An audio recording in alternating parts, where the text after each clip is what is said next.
Good evening, ladies and gentlemen. Good evening, watu wazalendo wa Kenya, watukufu wa Jamhuri ya Kenya.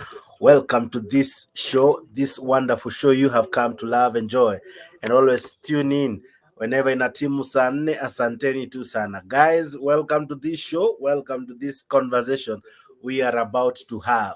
Asante tu sana. Thank you very, very, very much. You are just but an amazing crowd, and I'm so grateful that I am your moderator tonight. Asanteni tu sana. My name is Jakes, the moderator. This is Afric 24. This is your show.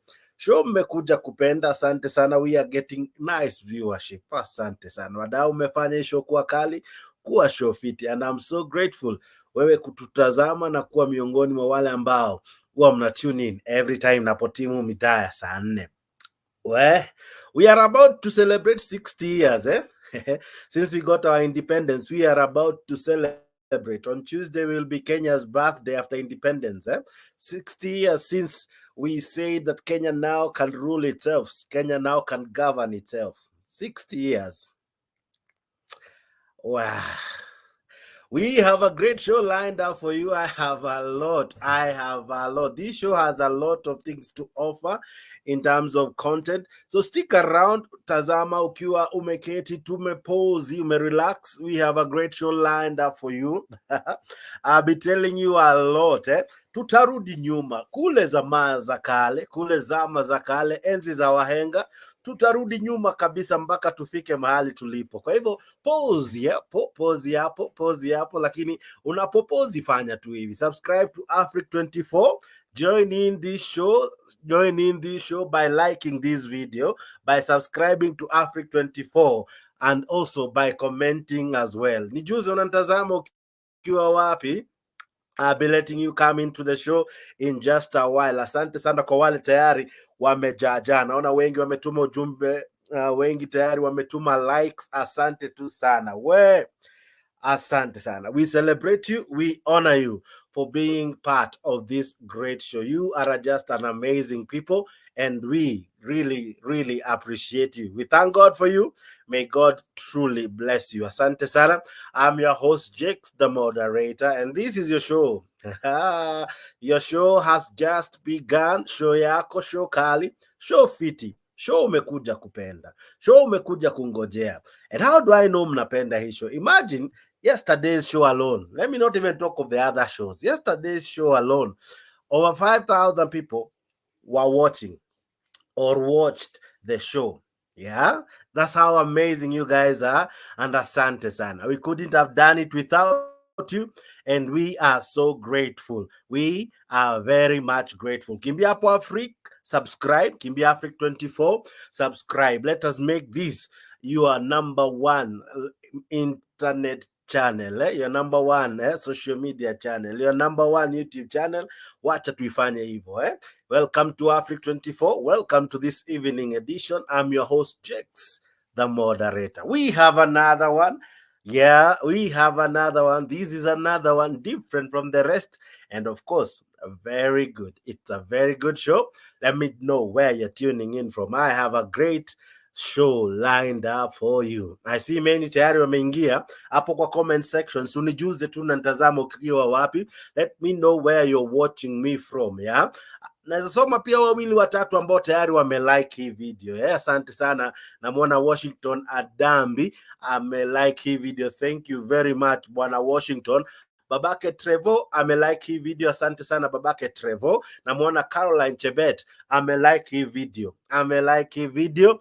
Thank you very, very much. Today being the 8th of December, 2023, we are glad to have this show, yeah? We are glad to have this show. Let me know where you're watching me from. Let me know where this is finding you.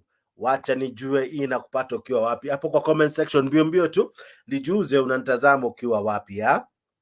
I'll be telling you a lot that happened today and what has been happening in the last couple of days. Asante sana. Nijuze unanitazama ukiwa wapi. Link inaingia tu sasa hivi ya kunijiunga nami hapa kwa studio.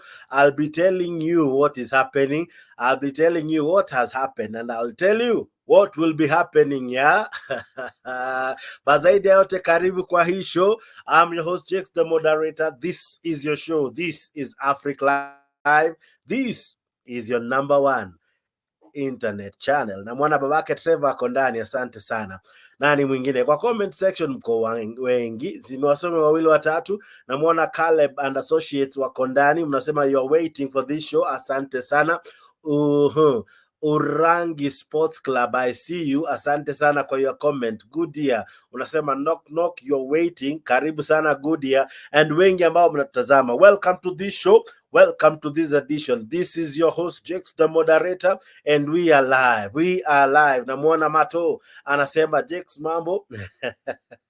He's already saying something interesting. Amesha describe a tourist ambaye amerudi Kenya. I don't know who is referring to as the tourist, but we'll be finding out more even as we discuss here in the show. Now, it's about time. Yeah, it's about time that we ask ourselves very pertinent issues. Where were we? Where are we? How did we get where we are? And where are we going? 60 years back, we were colonized. 60 years back, tulikuwa chini ya ukoloni. Yeah, tulikuwa chini ya wazungu, tulikuwa chini ya a certain leadership ambayo haikuwa yetu. Right? Tulikuwa tumetekwa in terms of how we governed ourselves. Hatukuwa na uhuru. Lazima ungebeba kipande, lazima ungejitambulisha kwa tunakoenda. Hukuwa na uhuru kama tunavyosema sasa, kuko na freedom of movement and all kinds of freedom. And of course, we ended up fighting. Yeah, Mau Mau wakafanya ile kitu. Every tribe had a group fighting for independence, and eventually we attained our independence in 1963. 60 years down the line, we are in 2023. In 1963 tukapata independence. Wadau tukafanya Kenyatta ule wa kwanza awe rais. Katoka Kapenguria kumfanya awe preso, na tukafika tukasema hapana, now we are good. We don't want any form of leadership that is not ours. We want to rule ourselves. And of course, in 1964, Kenya became a republic. Now, Jamhuri Day began as a day we mark and celebrate our independence. We mark and celebrate us being a Jamhuri. And I really love this show. Why? Because today we will go back in history. We go back in history. We will compare all these presidents. We will compare the leaderships that we have had. Over the days, we have had interesting regimes coming into play.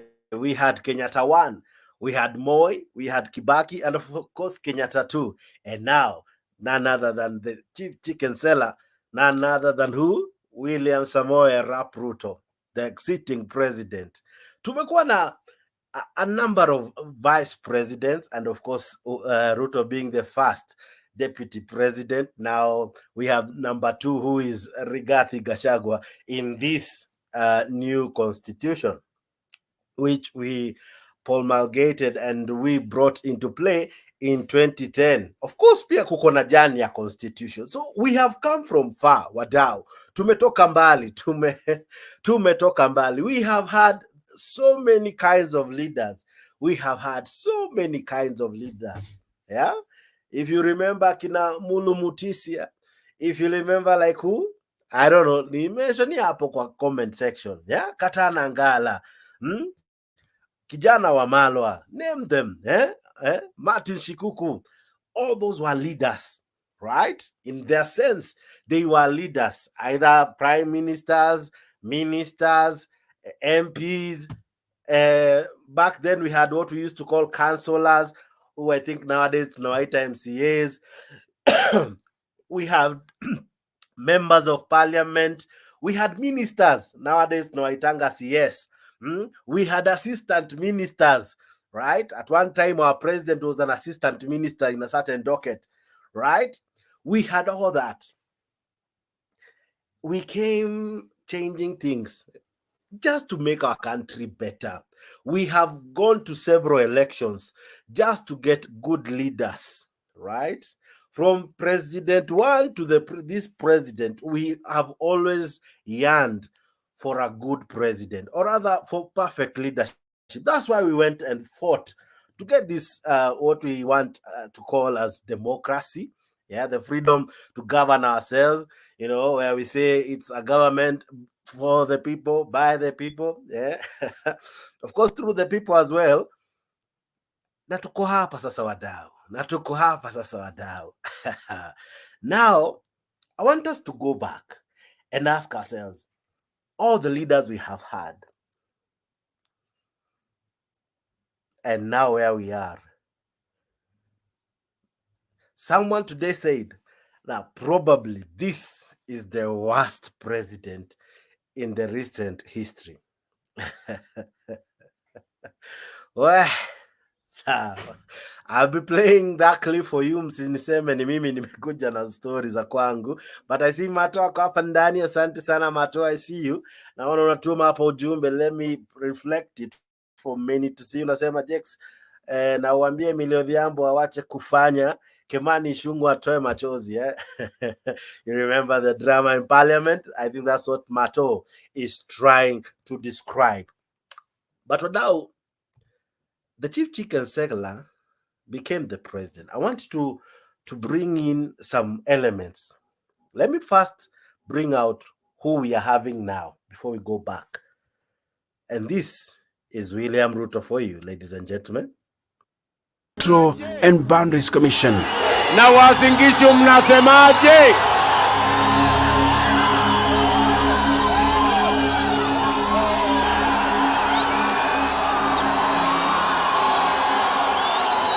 This is William Ruto. We will overcome. Enough is enough. The president-elect of the Republic of Kenya. The people of Kenya will prevail. He's just 55 years old, but has risen to the position of the most powerful man in the land. System, and we are going to have a nation that leaves no Kenyan behind. Well, give him credit. He's a very... Now, I'll be playing most of these clips hapa kule tunapoendelea, but that is William Ruto. And kuna kameme huwa kananibamba sana, that despite all we go through, despite the challenges right now many are complaining about, William Ruto has something for you. Na nilikuwa nimewawarn. Aha, William Ruto. Na nilikuwa nimewawarn. Alikuwa ametuon. So we don't need to complain, but alikuwa ametuon. Alikuwa ametuon. Now he is the president. We are here because of our choices. We decided to send the Mzungu away. We gave ourselves the first president. We gave unto ourselves, of course, through calamities and all, the second president, the third president, the fourth president, and now the fifth president. Akatuambia story na bottom up, tukaambia tutaanzia kule chini, kule ground, kule kwa mama mboga, kule kwa msee wa boda, msee wa salon, msee wa chini, msee wa kawa. Na nikana kwamba aliposema bottom up, hatukujua haikuwa ni watu watoke chini, ilikuwa ni vitu ambavyo tunatumianga daily, vitoke huko chini ambavyo maybe bei ilikuwa chini ipandishwe kuje juu. So alikuwa ametuon. Do you agree? Na nilikuwa nimewawarn. Alikuwa ametuon. Now we are here complaining and saying he's the worst president ever. Wow, karibuni sana, karibuni sana. The link to join the show is there. I'll be sharing it just now. I think I've shared, but I'll share it again. We want to ask ourselves, is this the worst regime ever? We had Kenyatta 1, we had Kibaki, we had Moi, we had Kenyatta 2. Now we have Ruto. Five president, him being the fifth. Ruto the fifth. Is life better? Is life better since we got our independence? Are we doing well? Is this the best regime or the worst regime? Right? Some may argue ndio tu tumeanza, ndio iko kwa mwaka wake wa pili. but kwa mwaka wake wa pili, but my friend and sisters, brothers and people watching me, are we well? Are we well?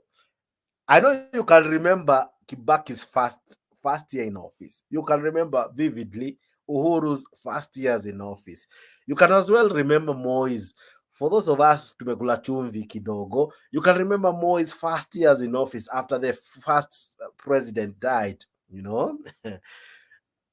Now we have a president, the fifth president. Where huku nje watu wanainama bwana, Watu wanainama. You know what is kuinama? Ni kuondokea food, kuondokea mambo.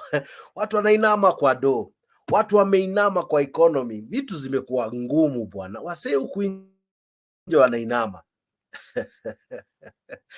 Mr. Ruto, the President of the Republic of Kenya, His Excellency, none other than him himself, the hustler mwenyewe. So ukicomplain before hata tuanze kucomplain, msisahau, na nitacheza hii mara kadhaa, msisahau wadau, don't forget. Na nilikuwa nimewawarn. Alikuwa ametuon, so hata kukiharibika alikuwa ametuon. But let's listen in to what Raila Odinga had to say today. Now says the country is headed in the wrong direction as Kenyans prepare to mark 60 years of independence Tuesday. Speaking at the Catholic University of East Africa, Odinga said Kenyans are still struggling to find jobs and put food on the table, while the government continues to pile heavy taxes on poorly paid Kenyans. Stephen Letor reports. Odinga was on Friday at the Catholic University of East Africa for a public lecture on a journey to the path of democratic freedom. Odinga used the opportunity to address his thoughts on the country's governance 60 years on. According to Odinga, the country is headed in the wrong direction. I know the country is taking a wrong turn when workers take home only a third of their basic salaries, the rest going to taxes. When somebody told me that take my salary and give me the tax, I'm better off with the tax than the salary. Odinga added that 60 years on, the country is yet to guarantee Kenyans jobs, faulting President William Ruto's administration for failing to set up administrative policies to secure jobs for Kenyans. Thus, many young jobless Kenyans are leaving the country for greener pastures in faraway nations. Today, our people are scrambling to leave the country. A recent study by Pew Research showed that up to 54% of Kenyans would wish to relocate from the country. Odinga opposed the move to export labor to other countries instead of creating the jobs locally. It is the responsibility of our government to create jobs in the country, not to look for jobs outside. When you have a whole president running out there and looking for jobs for people here, something is terribly wrong. Odinga, however, exuded confidence that the country will return to the right path if the current administration refocused on the principles of good governance. Now, there are things I may raise. Of course, I'll be playing the full speech almost to the tail end of the show. But Wadau, several things Raila Odinga is raising. And it's interesting that we are about to celebrate 60 years of independence. There's things that our forefathers really wanted for us. They wanted us to enjoy freedom. They wanted us to fight corruption, to fight illiteracy, to fight poverty. But now we have failed in some areas that now we have chosen to go to other countries that some were equally colonized as us, some who equally had same challenges like us 60 years down the line, but they chose to do the right thing. They chose to do what was right in terms of governance, was right in terms of leadership, that now their countries are doing so well. Now we don't have jobs for our youth, hence we have to, export them? Can I use that word correctly? We have to export our labor. Kwa sababu why? we are unable to create jobs. Ladies and gentlemen, 60 years after independence, we are unable to create jobs. We can only do well by asking other countries to take our people. Not that these countries, as in a population, yeah, they do. But our country, at the moment, 60 years down the line, the best we can do is to export our people, you know. We are doing well, uko nje, tuna shine. Uko nje, tuna shine, right? Yesterday we had a show and we were discussing about how the government is broke or how Kenya is broke. Please make sure you watch that show. It was a fabulous one. And we are broke 60 years down the line. We are unable to manage our resources. Mpaka tumesota. Tumefika level ya kujiita watu msoto, watu omba, watu ambao hawana form. Hawana form. 60 years hatuna form. Lazima tuende nchi zingine kutafuta form. Hatuna form, wadau. We have no way of sustaining ourselves. We are almost karibu nchi pigiwa kengele. Right? Some presidents before this current one never complained of their predecessors. Venye ulikuta nchi, you work hard, improve, you leave it better than you found it without complaining. But now, we are here, yo. We are here. And I hope, I hope we get good governance even as we go on. I hope that's what Raila Odinga said, that maybe if the president and his team can change their tactics, maybe kunaweza kuwa kuzuri. But at the moment, are we doing well? We are not, right? William Ruto and his policies, he's yet to really come out better. Aha. I see my good friend Lawi Korila Kondani. Niko. Habari ya leo Lali. Nzuri. Aha. Sasa kakangu. Aha. I think umefungua systems mbili. Wiki moja. Nimefungua mbili. Ndio kwa maana unasikia echo. Okay, as Lali is coming back and you as well. Now to join us, me and Rally and many who will be joining in. Hiyo link nimekutumia hapo. Ingia nayo, inakutuma moja kwa moja hadi StreamYard. Ukiingia StreamYard, washa kamera, washa mic, andika jina, alafu unajikuta uko kwa show. We want to compare this president. How comes in his first year, now second, he has failed to be an exception.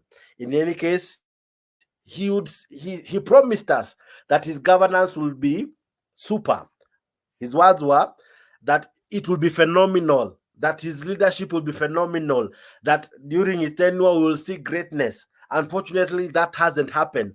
What is it that William Ruto failed to do, fails to do for him to deliver to the people of Kenya? We elected him asking for our youths to be employed. We elected him asking for our mothers to go to hospital and give birth without stress and come back home without us selling an arm and a leg just to, you know. We wanted our hospitals to be affordable. We wanted our schools to be affordable. We elected this government, and of course any other government. We always elect them because we have desires as Kenyans. But then again, what happens? What happens wakishaingia kwa ofisi wadau? Stories za bottom up tulisahau. Stories za kuanzia huko chini kuja juu tulizilenga. Now we are talking different stories. It's now different. It's different from what we used to even know. They said Uhuru Kenyatta destroyed the country. They said he borrowed too much. They said that subsidies were bad for the country. Now we don't have subsidies. Now we are not borrowing. Because he said tuko hapa kwa sababu ya madeni. Yeah? Tangu kukua venye tumekuwa. We are unable to take care of ourselves and our country 60 years down the line. Lawi habari ya leo? Nzuri. Aha, karibu sana kaka, nimefurahi sana kukuona. Natumai mzima. Niko mzima kabisa. Aha, uko maeneo gani? Niko Kericho. Aha, Kericho mko vipi? Kericho si mbaya. Ehe. Imetulia zamani watu walikuwa wananitisha, lakini siku hizi wameniona kama mtu yoyote tu. Aha, kuna wakati ulijitokeza kimasomaso na ukakaa kana kwamba unapinga serikali. Sasa umesimama na ni kama watu wengi sasa wanakubaliana na wewe. Unafeel aje? Siku hizi kumekuwa sawa kabisa, hata hapa Kericho, Bomet, zingine nikitembea, hata zingine hata ananiita Harambee na mimi naenda ananipea nafasi. Wengine anasema huyu jamaa alikuwa ameona mbali, kitu kama hiyo. Okay. Sasa kaka, wacha nikuulize, tangu kupata uhuru, now we are headed 60 years, tunaelekea miaka 60 tangu tulipopata uhuru. Ukiangalia wale marais wote tano sasa, William Ruto akiwa wa tano, kulingana na wewe, utendakazi wa Ruto na hao wengine, yupi aliye bora na ni yupi ambaye ni hafifu kwa wote? Kibaki ilikuwa mzuri kwa sababu nilipata Moi kama anaendelea kumaliza. Sasa sikujua mwanzo wake. Mwisho nikapata mtu mwenye niliona alikuwa batale ni Kibaki, lakini ni kama alisumbuliwa tena. Ile raundi ya pili hakufanya vizuri. Na huenda Kibaki ndio mimi naona alifanya vizuri. Lakini Ruto ndio ako nyuma kuliko wote, hata batale Moi. Okay. So kulingana na wewe Ruto hata Moi amemshinda? Moi ni batale kwa sababu Moi hakuwa na, kama kulikuwa na utaifu, huenda alikuwa na utaifu ile natural kwa sababu hakuwa msomi, hakuwa msomi, lakini huyu anajifanya yeye ni msomi lakini ameshindwa na kazi. Tena ile anaongea uongo. Moi hakuwa anaongea uongo, ni ile labda asifanye kitu yenye hakuwa amesema, lakini kwa kusema nitafanya na asifanye haikuwa. Lawi nikuulize, watu wa Kericho walimchagua Rais William Ruto, walimpigia kura kwa wingi. Kwa wale ambao unakutana na wao miaka 60 baadaye, unaona kama wanajivunia ama wanajutia uamuzi wao wakati wa kupiga kura? Wanachutia, hata ingawa kuna baadhi ya watu ambaye wako na ukabila ile ya kusema mtu wetu hata kama ni mbaya huwa, lakini umekuwa wachache. Wengi wao wanachuta, wanasema kama tungejua tungepiga hata mahali pengine.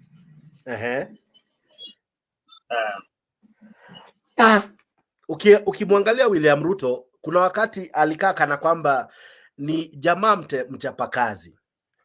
Mahali wewe unatoka, I'm sure si mbali sana na kwenye William Ruto anatoka, hata kama labda si sehemu moja.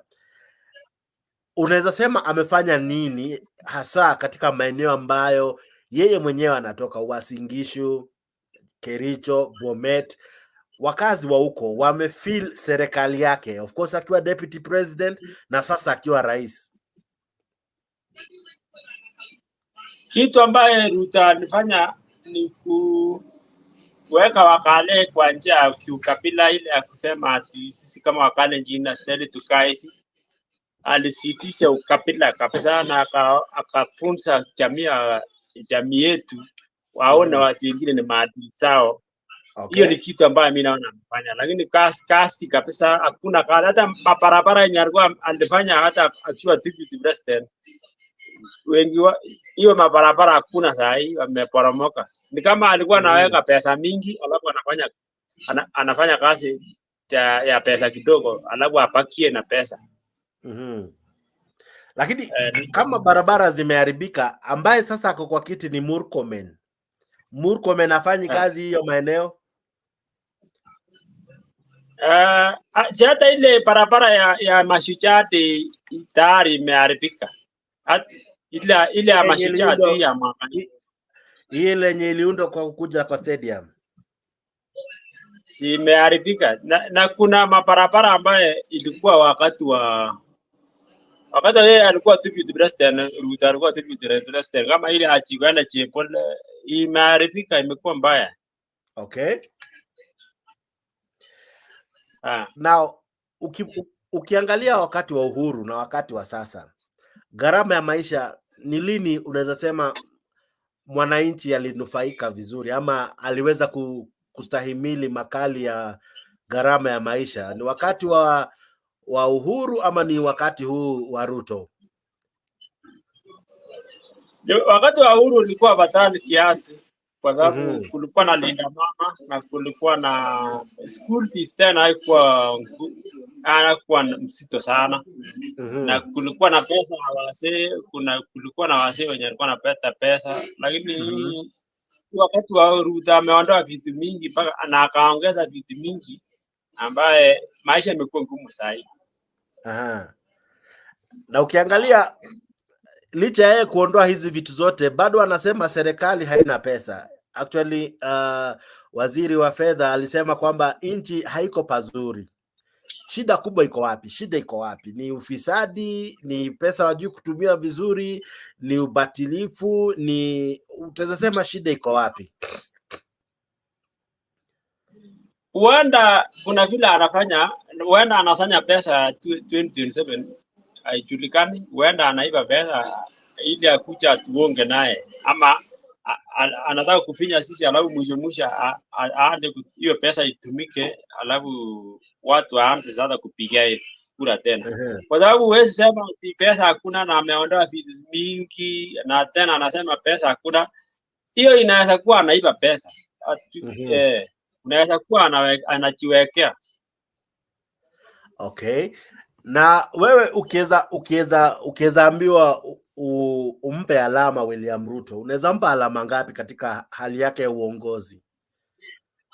Asante jamaa. Naweza kuwekea 2%.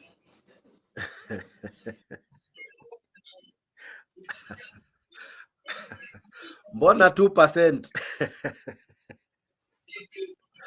Nawekea 2%. Hata haifiki tu. Kwa nini 2%? Asilimia 2 ni kidogo ama okay, kwa nini mpe 2 alafu mnyime asilimia 98? Unajua kwanza amekuwa mkora. Kila kitu anasema ni ukora tu.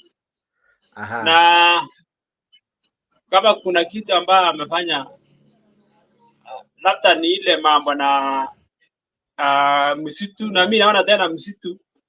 Najua aliondoa hata ng'ombe yenye ilikuwa kwa msitu yote yenye iko kwa hii Kenya, lakini baadaye mimi naona tena ni kama inaharibiwa. Najua nilikuwa nimepea percent hiyo 1% ya hiyo msitu. Nilikuwa naona ni kama environment anaendelea kutengeneza vizuri, lakini mimi naona tena Sakawa anaendelea kuangusha Mau Forest. Okay.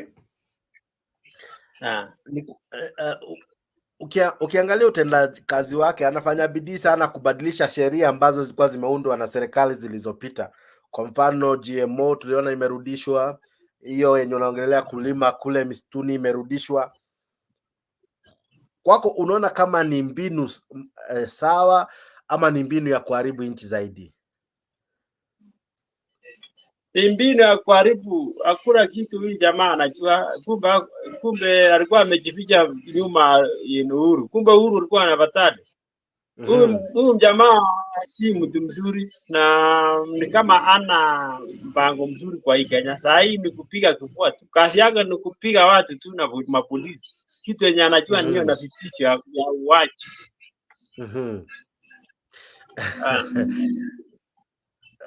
Umekuwa supporta mkali wa Azimio. Azimio wangekuwa kwa serikali sasa hivi, unaona kama kungekuwa na utofauti? Ingekuwa na utofauti. Unajua anastahili hii kiti isikuwe wa Kikuyu na Wakalenjin peke yao, kwa sababu Kenya hii inaendelea kusorota kiongozwa na Kikuyu na Mkale, ambapo makabila zingine wanaona kuteseka kwao ni kwa sababu wako chini ya wakoloni weusi ambaye ni Kikuyu na Mkalenjin. Najua inastahili Kenya ama nchi ambayo imeendelea ni ile nchi ambaye wakaacha huko wameungana hivi ili ashare ideas, lakini vile tunagawa tuko kwa ukabila block ya ukabila ndio tunaendelea kurudi nyuma. Okay. So Azimio, kulingana na wewe, Azimio ingeondoaje ukabila na ingeletaje manufaa kwa nchi kinyume na jinsi Kenya Kwanza imefanya? Watu wenye wako Azimio ni wanatoka kabila ambaye hajajulikana kwa mambo na kuua watu. Waja niseme mimi kama Mkalenjin, sisi tumejulikana kwa kuua watu, kumaanisha tuko na ile tuko na unyama kiasi ambapo Wakijaluo na makabila zingine hawana, ambapo hawa angekuwa anasikia kilio cha watu, lakini huyu kwa sababu kama huenda hata unaweza pata Mkalenjin mwenye amewahi shuhudia mtu akilia na anaendelea kuua kabisa mpaka anakufa, lakini kuna makabila zingine yenye hawana roho kama hiyo, na kuna makabila tena hawajajulikana kwa kuiba. Nimetembea kwa matao kama hii ya Kisumu na ile Kisii, hajajulikana kwa kuiba. Sisi kama Wakalenjin unapata hata mtu anaibia maiti, anaibia, yani kulikuwa na ajali hapa Londiani, tukachanga pesa ati wengine wanakuja kuiba, na tumechangia watu wenye wamebaki, labda watoto wamebaki, mzazi amekufa, lakini hawastuki kwa kuiba, hawastuki kwa kuwa, hawastuki. Sasa nilikuwa naona kama Mjaluo anaweza chukua hii kiti ama Mkamba ama watu kama Waluya anaweza kuwa batali. Ukipata hata mataoni ya Uluyani hawajaibwa, lakini hii ya Wakalenjin mamea walikachikatia mashamba ya community yani tuseme Wakale ni wezi. Mimi ni Mkalenjin, lakini mimi ni mshahidi ya kwamba Mkale ni mwizi. Na Kikuyu tena ako na imani ile ya kuiba ni sehemu zingine ya kuinda ama kujitafutia. Mkale tena ako na hiyo tabia tena Mkale aoni ni akiiba ameibia kwao, anaona anaiba, ahesabu Kenya ni kwao, anahesabu Rift Valley ni kwao. Tena Kikuyu yako na hiyo tabia tena, anahesabu Central ni kwao, ambapo anaiba alafu anasifiwa kwa Wakale, anasema wacha si ameiba, ilete kwetu, hiyo ni mtu wetu. Okay. Niko hapa na Lawi Koril, najua wengi mmemfahamu kwa muda. Huyu ni mwanaharakati sugu wa Azimio, ni jamaa amejulikana kwa kutetea swala kali. Of course pia wakati wa maandamano tulimuona akijitokeza kimasomaso ili kutetea Azimio na kutetea gharama ya maisha. Tutakuwa tukihojiana naye, na pia wewe ukiweza kujiunga nasi kwa studio, si ngumu, kupitia link ambao umetumiwa hapo na Mtembei TV, Mtembei Official, Mtembei Facebook, Kenya Digital News, True TV, Leo TV and of course Africa 24. Hiyo link unatumia inakuleta moja kwa moja hadi hapa kwa studio. Alafu ukiingia unafanya nini kwanza ndio uweze hata kuingia? Lazima uwe umeandika jina, si lazima iwe jina lako rasmi, lakini unaweza tumia jina rasmi. Alafu pia uwashe kamera, uwashe mic, alafu click enter, itakutuma moja kwa moja. Nikubalie pia ni washukuru ambao wamelike hii video, kama vile jinsi Prit Kahonya amefanya, Ambrose Baraza asante sana kwa kulike hii video, Frederick Mpole asante sana, Jackie I see you, Alphonse Kiprono I see you, Beatrice Namale from Saudi Arabia asante sana kwa kulike hii video, Dan Mosoti asante sana, Festus Musiemi asante sana kwa kulike hii video. Okay, acha turejelee mazungumzo yetu tunapoendelea na hii show, lakini zaidi ya yote wadau, msisahau hata dakika moja kwamba na nilikuwa nimewawarn William Ruto alikuwa amewawarn, alikuwa amewawarn.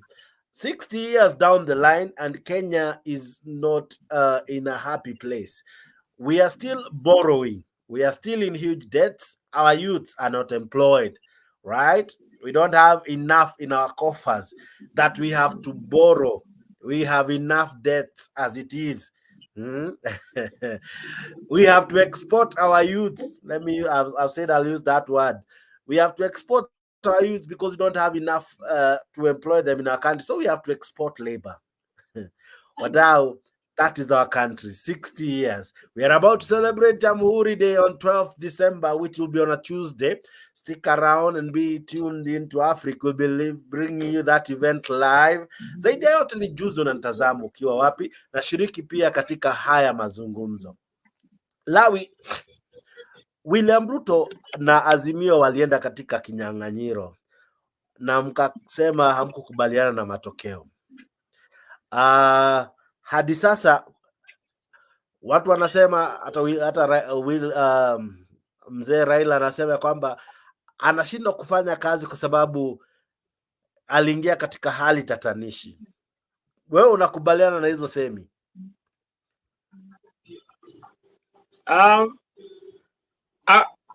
Anashindwa kufanya kazi. Ruto ndiye anasema hivyo. Raila ndio anasema ya kwamba huyu jamaa ameshindwa kufanya kazi kwa sababu aliiba ushindi wake, so imekwama kwenye koo. Ameshindwa kumeza, ameshindwa kufanya vitu vizuri kwa sababu kulingana na yeye ni kama hata amelaaniwa na Mungu. That's why he's unable to perform. Wewe unaona kama ni semi za kweli? Naweza kuwa ni hivyo, naweza kuwa ni kweli kwa sababu Uhuru Kenyatta hata yeye aliona haisi ongoza. Yani ile kuna vile Uhuru Kenyatta alijua, hata ingawa alikuwa rafiki yake, alisema nimeona hii mtu hata kama atakuja kuwa president lakini si sahi. Kuna vile alisense na enyewe ameshindwa kufanya kazi kwa sababu ushindi haukukua yake. Alitumia pesa, hata hiyo pesa ambayo alikuwa na mwaga ni ya wizi tu. Aliposema bottom up, right? Aliposema bottom up na ikashika watu wengi. Wewe kama mwananchi, unaona kama mwananchi aliye huko chini sasa anahisi kama hii serikali inamjali? Hii serikali kweli ni ya mama mboga, mtu wa huko chini, ama ni tofauti na jinsi alivyokuwa akisema wakati wa kampeni? Ni tofauti kabisa, ni tofauti na kitu ambayo alifanya. Alisema anasema kwa kampeni, hii serikali imekuwa ya matajiri kwa sababu ukiona hata ameongeza fees, hiyo inaonyesha kwamba itakuwa hata masomo itakuwa ya matajiri, haitakuwa ya mama mboga. Kwa sababu hata nimesikia hata watu wa university wanalalamika, watoto wa university na vitu mingi ambayo ameongeza tena. NHIF tena anataka kuweka tena kuweka tena mambo na kitambulisho ikuwe pesa mingi. Hiyo ni tofauti kabisa. Okay. Na shida ya William Ruto iko wapi? Ni yeye mwenyewe? Ni timu alionayo? Shida inakujia wapi? Mbona wananchi wameshindwa kufurahia hii serikali ambao waliichagua? Shida ni yeye na timu yake. Yeye na timu yake. Okay. Tukiangalia serikali zilizopita, tuna wengi ambao tunaweza jivunia kwa aidha sera walizozileta, kazi walizozifanya. Kuna viongozi wengi tajika ambao tunaweza wasifia. Kwa hii serikali kwa sasa, ni yupi unaweza sema at least fulani wa fulani ameleta mabadiliko aidha katika sekta fulani ama katika utendaji kazi wake? Kuna mabadiliko ya kusifia, na hata hii serikali ikiondoka, huyo kiongozi atakumbukwa. Kunaye kiongozi katika hii serikali ambaye amekuwa outstanding? Sioni kama iko, kwa sababu hakuna hata hii Murkomen ni vitu mbaya. Alikuja akatengeneza airport hapa ya Matobe. Hakuna, ni vitu mbaya. Unaweza kumbuka kwa vitu ambaye sarakasi mbaya tu. Hakuna kitu mzuri ambaye nimeona, hakuna. So hakuna kiongozi hata mmoja kwa serikali ya William Ruto wa kuwa na sifa yoyote nzuri au mbaya. Inaweza kuwa ni vibaya, ile vibaya ndio inaweza kumbukwa na vitu mbaya, lakini vitu mzuri sijaona mwenye amefanya vitu mzuri kabisa. Okay. Mwisho, swali langu la mwisho kwako ni ulishiriki katika maandamano na suluhu ya maandamano ikaambiwa ni hii bipartisan talk. Bipartisan talk walimaliza kazi yao, wametoa ripoti. Hapo ulipo unafurahia na jinsi, kwanza wacha tuanzie hapo, jinsi walivyoendeleza hayo mazungumzo? Nafurahia kwa sababu Sakawa alikuwa hakuwa anastuka kwa kuwa sasa vilani sema tuongee atunge kaiti ama Raila ange kaiti, kwa sababu ule jamaa alikuwa naua akiwekelea Raila na tulikuwa napoteza watu wengi, na huyo jamaa astuki kwa kukufa watu kukufa. Sasa hakuna njia nyingine angestahili, alikuwa tu tukupali tuongee, alafu hata kama tunagonga mwamba ama Wakenya ajue ya kwamba hatukukaidi, kwa sababu kuna vile alikuwa ameweka Wakenya mpaka wengine anaona sasa Raila ndio anaua watu. Okay, so maandamano yaliisha, bipartisan talk imeisha. Wewe kama Lawi, wewe ambaye uliparticipate kwa hiyo maandamano, mahali wewe umeketi sasa hivi, unahisi kama umeridhika na matokeo ya kila kitu?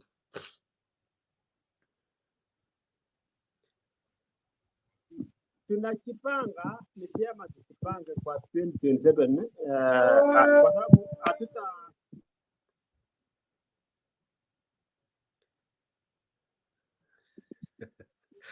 Lawi, ati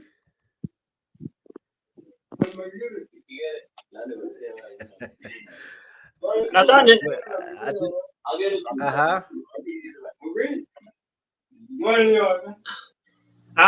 tutajipanga 2027. Ni vyema tujipange na tuweke chama ikuwe vyema, ikuwe strong, na tujipange 2027 kwa sababu huyu jamaa stuki kwa vitu chochote, anatumia maaskari vibaya. Sasa 2027 unaona Raila Odinga na timu hiyo ingine Azimio wanafaa wafanye nini ili at least wanasue wale ambao wanahisi kwamba Kenya ielekei pahali pazuri? Wataweza fanya nini ili waweze kumpiku William Ruto na waibuke na ushindi?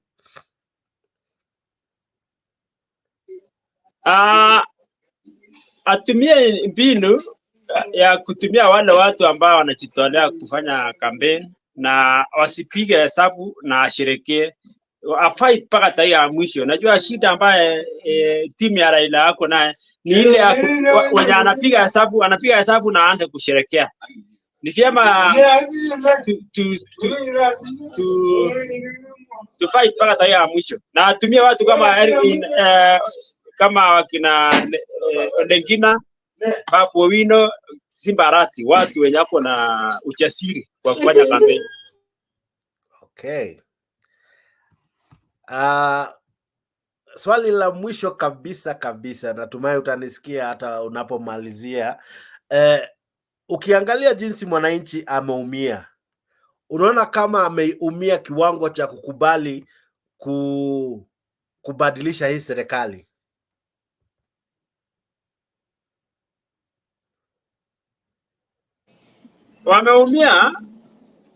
Wameumia tena, hata tukipiga kura saa hii ataona vumbi kabisa.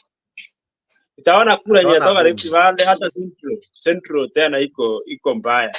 Sasa kitu ambaye anastahili kwa Raila Odinga na timu yake, watengeneze ashes ya kukaribisha watu kwa chama. Ashes ya kukaribisha watu kwa chama. Mashemanzi. Watu kama hawa sasa. Okay. Asante Na sana bwana Lawi. wasianze kulaumu wa Kenya kusema ati kuleni kuturi vitu kama hiyo, kwa sababu unaweza fanya watu wengine kuutika na aone kama hawatakuwa salama kwa mkono yao. Okay. Aya, ujumbe wako ni upi kwa Wakenya wanaposherekea Jamhuri Day? Labda wengine hawataona la kusherekea, lakini ujumbe wako ni upi? Nakupa muda, labda tutakuwa na wewe tena hadi Jamhuri ifike, lakini ujumbe wako ni upi?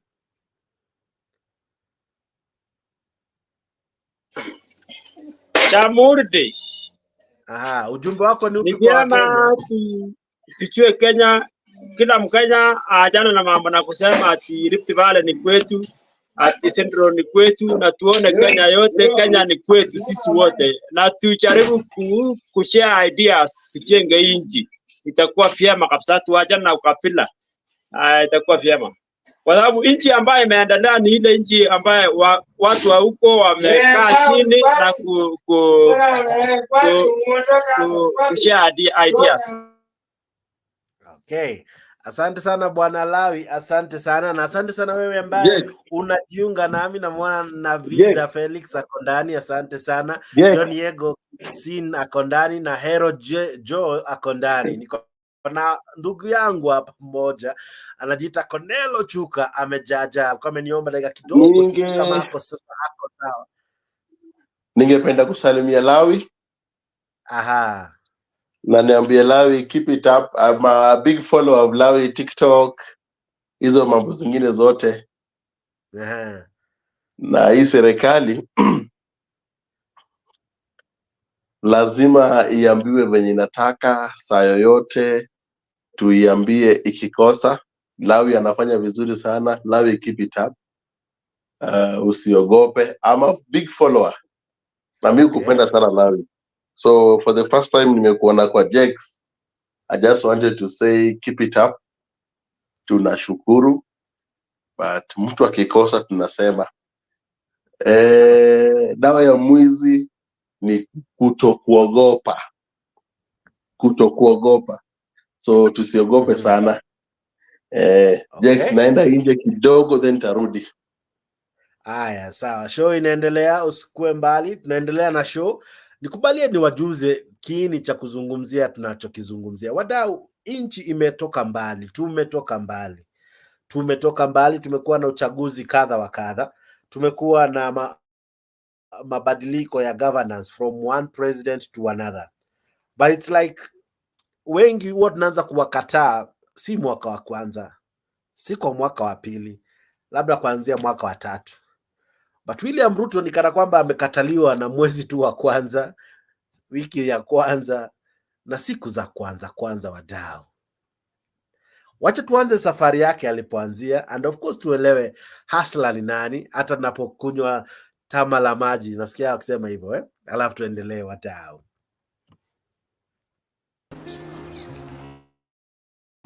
Very shrewd as a politician. Ruto is a man who divides opinion. Lazima uingie State House ndani kabisa.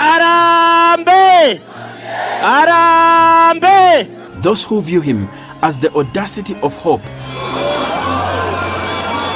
versus those who describe him as the most corrupt politician in Kenya. There is nothing wrong with ambition. A man who doesn't have ambition, a nation that doesn't have ambition, is a nation that goes nowhere. You know, you must have ambition. But ambition must be controlled. It cannot be unbridled. It cannot be uncontrollable.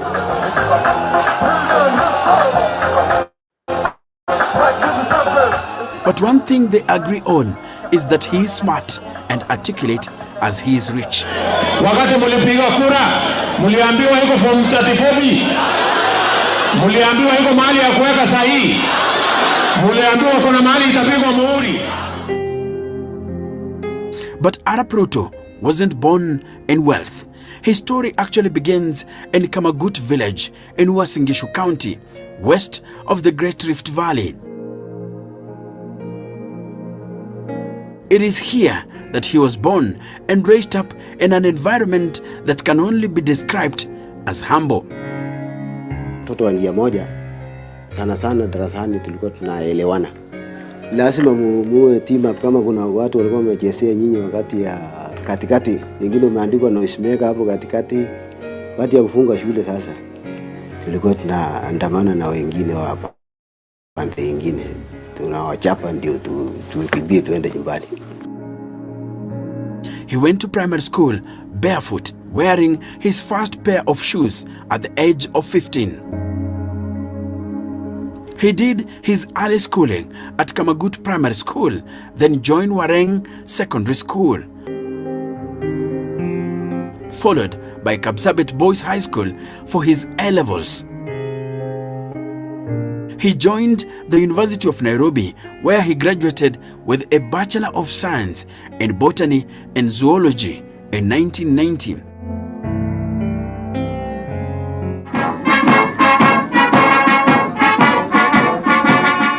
It was during his time in the university that he cultivated his friendship with Kenya's second president and his tribesman, Daniel Arap Moi.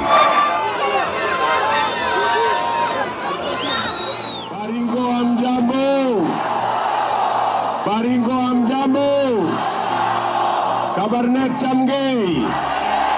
Kabarnet chamgei. Uamone.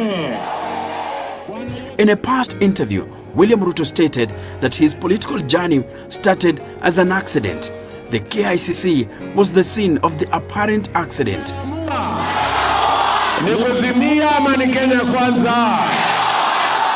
And it happened in 1992. That year, a young graduate of the University of Nairobi came to the KICC, the headquarters of the ruling party KANU, as an intern. He was attached to the office of Professor Julia Ojambo, who was the leader of Women and Youth Affairs in KANU.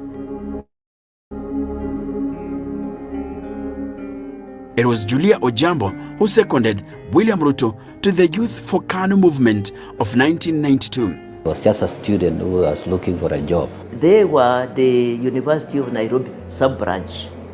You know, at that time we had universities sub-branches.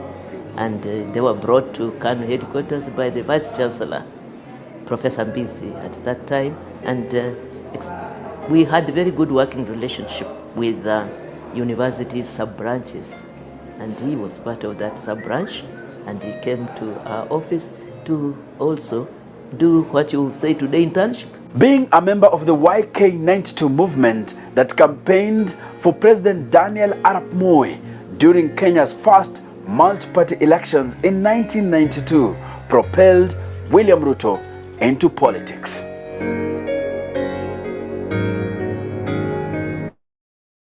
YK92 was the youth wing of Kenya's Independence Party, formed in 1992 with the sole responsibility of mobilizing voters for Moi during the country's first multi-party elections. So you have some people energetically going out of their way to campaign for Moi, who was assumed to have lost. He was not different from us. He was just one of those enthusiastic individuals who supported YK92. Despite being a junior member, his organizational and oratory skills were discovered at this point in time. Sisi ni watu wangwana na tunataka amani.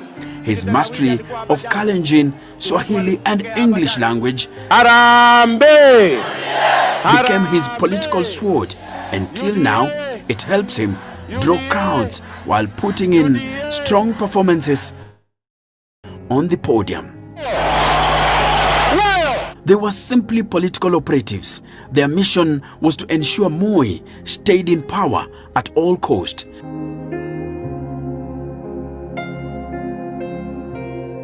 They remain accused of dishing out money to voters in what is described as the advent of voter bribery in Kenya, electoral violence and plunder of public resources. in the thinking of some people was that YK92, if it delivers and Moi is elected, then Moi would be so grateful to them that he was going to make one of their men the leader, the titular or some hidden leader of YK92. Cyrus Jirongo was the leader, but he was not just the leader. There were some other forces. So the assumption is Moi would be so happy that he would make one of these other leaders vice president.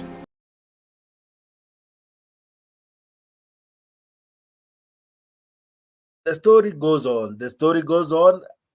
But I wanted to take you back, yeah? Wanted to take you back to see where we are coming from. And this is a leader who has learned the system. This is a man who has been there. He has tasted 3 of our former presidents, right? Moi, Kibaki, and of course Uhuru. So he knows very well this game. He has been there. So he ought to perform better. He knows where these presidents have fallen. He knows their weaknesses. He knows where they missed it. But unfortunately, he seems not to get it right. So, ladies and gentlemen, even as we are discussing this, we are looking at the past and, of course, even what we are having now. In the past, many would say we had presidents who would do anything just to take care of their wananchi. They would give subsidies just to caution the wananchi. As much as we have bastardized subsidies and all, others have called it even foolish, but all was for a good cause. It was to try and caution wananchi. 60 years down the line, and nothing seems to be going down. Everything is going up. Not that our economy is improving, not that we are becoming better, not that our currency is becoming stronger. No, far from it. We are not any better. We are not. So talk to me hapo kwa comment section and tell me, 60 years down the line, is there anything to smile about? Were we better then than we are now? Someone one time in this show said, hata heri wazungu wangekaakaa. Hata heri wazungu wangekaakaa. Talk to me hapo kwa comment section as well. You can join me hapa kwa studio. I'm sharing in the links ya kujoin me live hapa kwa studio kupitia link ambao nimekutumia. We have a great show here happening live at Africa 24. We are discussing, is Ruto, of course, the worst of all the presidents? I was trying to show you where he has come from. This is someone from Kamagut, right? Jamaa tuko huko chini. Amekuwa kwa all these governments. Amekuwa. He has been there. So he knows how governments are run. He knows, but unfortunately, what is he doing? Is he even improving? You know, a good student perfects from what he learned. Is he perfecting? Tell me, nijuze hapo kwa comment section. Join me even as we share and discuss more. Because, ladies and gentlemen, it's becoming interesting that over the days, instead of Mwananchi celebrating, instead of Mwananchi being proud of having a government, Mwananchi complains, Mwananchi laments. Nothing is nowadays affordable. Even affording an ID, you need 1,000. As much as your story kwanza imewekwa pause, but you need 1,000. But the president, our president now, will just tell you this.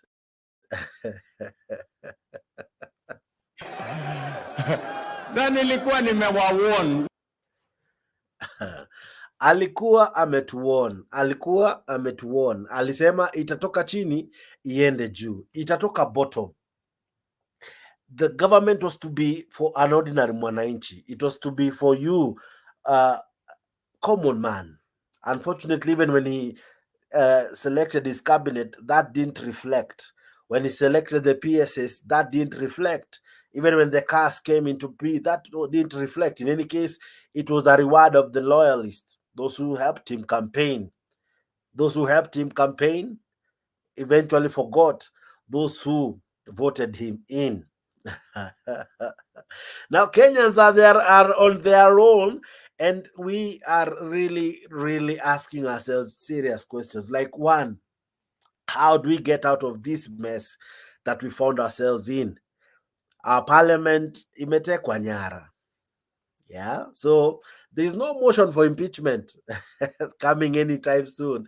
This regime will sail through to the very end. No motion of impeachment. Your MP, despite him not serving you at the constituency level, he's not serving you in parliament. Or he's not. He is not. Some are skiving parliament. At times quorum iko chini. At times hata haina quorum. So parliament is not a mouthpiece for you, Mwananchi. You are on your own, bwana. You're on your own. 60 years down the line, 60 years after independence, we have had 5 presidents. And this, the 5th one, where? Why?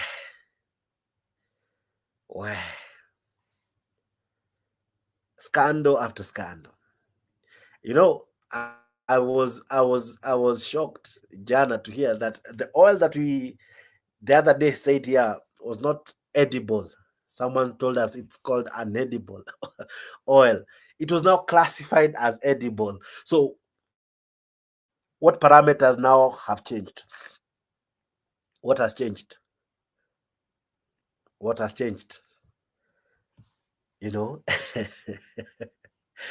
Well, it's an interesting country. It's a very interesting country. If you take stock from the first day that William Ruto came to power to today, a lot has changed. A lot has changed. And I don't know if it's for the better or for the worse. Cornel Ochuka is with me, and you can join us as well here in studio, even as we make sense of what is happening and discuss more on issues making headlines. But even as Cornel Ochuka finishes what he's doing, allow me to play what informed this video. TV.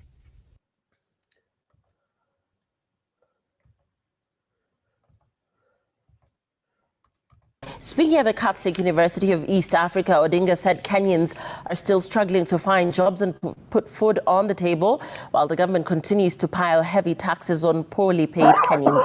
Stephen Letor reports. Odinga was on Friday at the Catholic University of East Africa for a public lecture on a journey to the path of democratic freedom. Odinga used the opportunity to address his thoughts on the country's governance 60 years on. According to Odinga, the country is headed in the wrong direction. I know the country is taking a wrong turn when workers take home only a third of their basic salaries, the rest going to taxes. When somebody told me that take my salary and give me the tax, I'm better off with the tax than the salary. Odinga added that 60 years on, the country is yet to guarantee Kenyans jobs, faulting President William Ruto's administration for failing to set up administrative policies to secure jobs for Kenyans. Thus, many young jobless Kenyans are leaving the country for greener pastures in faraway nations. Today, our people are scrambling to leave the country. A recent study by Pew Research showed that up to 54% of Kenyans would wish to relocate from the country. Odinga opposed the move to export labor to other countries instead of creating the jobs locally. It is the responsibility of our government to create jobs in the country, not to look for jobs outside. When you have a whole president running out there that is looking for jobs for people here, something is terribly wrong. Odinga, however, exuded confidence that the country will return to the right path if the current administration na nilikuwa nimewawarn. Cornel Ochuka, how are you? I'm good. I don't know if your camera is good now. Kwa sasa Kuna venye. tuweke watu kweli. Zakayo anatafuta watu. Aha. So lazima tuko a bit curious na kidogo. Aha. We protect ourselves. Aha. Though we are trying to talk, though huku kwa masimu zetu Aha. tunapata a bit threats and watu wanapiga kelele. But lazima tuambie Zakayo ukweli. Now, Aha. Zakayo afanye vizuri. Okay. Uchumi iko juu sana. Aha. Anapewa warning na opposition. How I wish angesikia opposition, because I don't think opposition iko na any issue ya kumuangusha ama kuongea mbaya na yeye sana. Aha. But opposition iko better in so many ways. Inamwambia shida zake. So how I wish angekuwa anatumia watu opposition kumsikia na akuwe better than because Uhuru used to listen to these things. Kibaki also used to listen to these things. The fact that they think that they cannot do anything, that they want to be dominant and ignore the opposition in Kenya, that is their downfall. Okay. Yes. So, number one, maisha iko juu Kenya. And Wanakenya wanataka kujiongelesha, wanataka kuambia watu tumefika wapi, tunafanya nini, what is going on. And tunashukuru sana that tunakuja. However much they are trying to threaten na so many things, but we don't give hatuogopi, but at least our voices zinasikika pale nje, telling the government of the day that they are doing some things which are not good. Yes. Now, Ochuka, I ask you directly, if you compare all the presidents we have had, now this is the second year of the president, William Ruto. If you compare him being the fifth and his 4 predecessors, how would you rate him? First of all, I will rate the Baba Uhuru Kenyatta. Rate 70%. Okay. I will rate Moi 45%. Then I will rate Mwai Kibaki 85%. Okay. Then I'll rate Uhuru Muigai Kenyatta 70%. Then I'll rate Samoi 0%.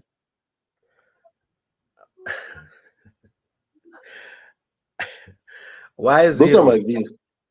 It is 0 because let me tell you one thing. In 1 year, if you have a wife, akikupata kwa nyumba ya mabati, atakutoa kwa nyumba ya mabati to a single room ya mawe. Within 3 months atakutoa kwa nyumba ya mawe akuweke kwa bed sitter. Nao hatuna choo nje, kuna choo ndani. Atanitoa kwa bed sitter within 2 or 3 months tuingie kwa 1 bedroom. Okay. By now I should be paying 3 bedroom house fully by myself. And by now I should be having, if I'm a good guy, I'll be having twins ama mtoto mmoja, na niko na mfanyikazi na niko na my sister na my siblings wananitembelea. What do you mean if you are a good guy you should be having twins? Hapa Kenya ni kubaya. We are giving out twins. So if I have twins, they need they need their own 2 bedroom. Okay. Plus mine, that is 3. then if I'm an average middle class Kenyan, I will go with 2-bedroom house, whereby it will be my bedroom with the seats, the beds for my 2 babies, then Fanyikazi and my guest. So within 1 year, you can do a lot. Okay. But this is a government whereby ministries wanna loot to the core. Ministries hawataki tuongee. You hear Nandi senator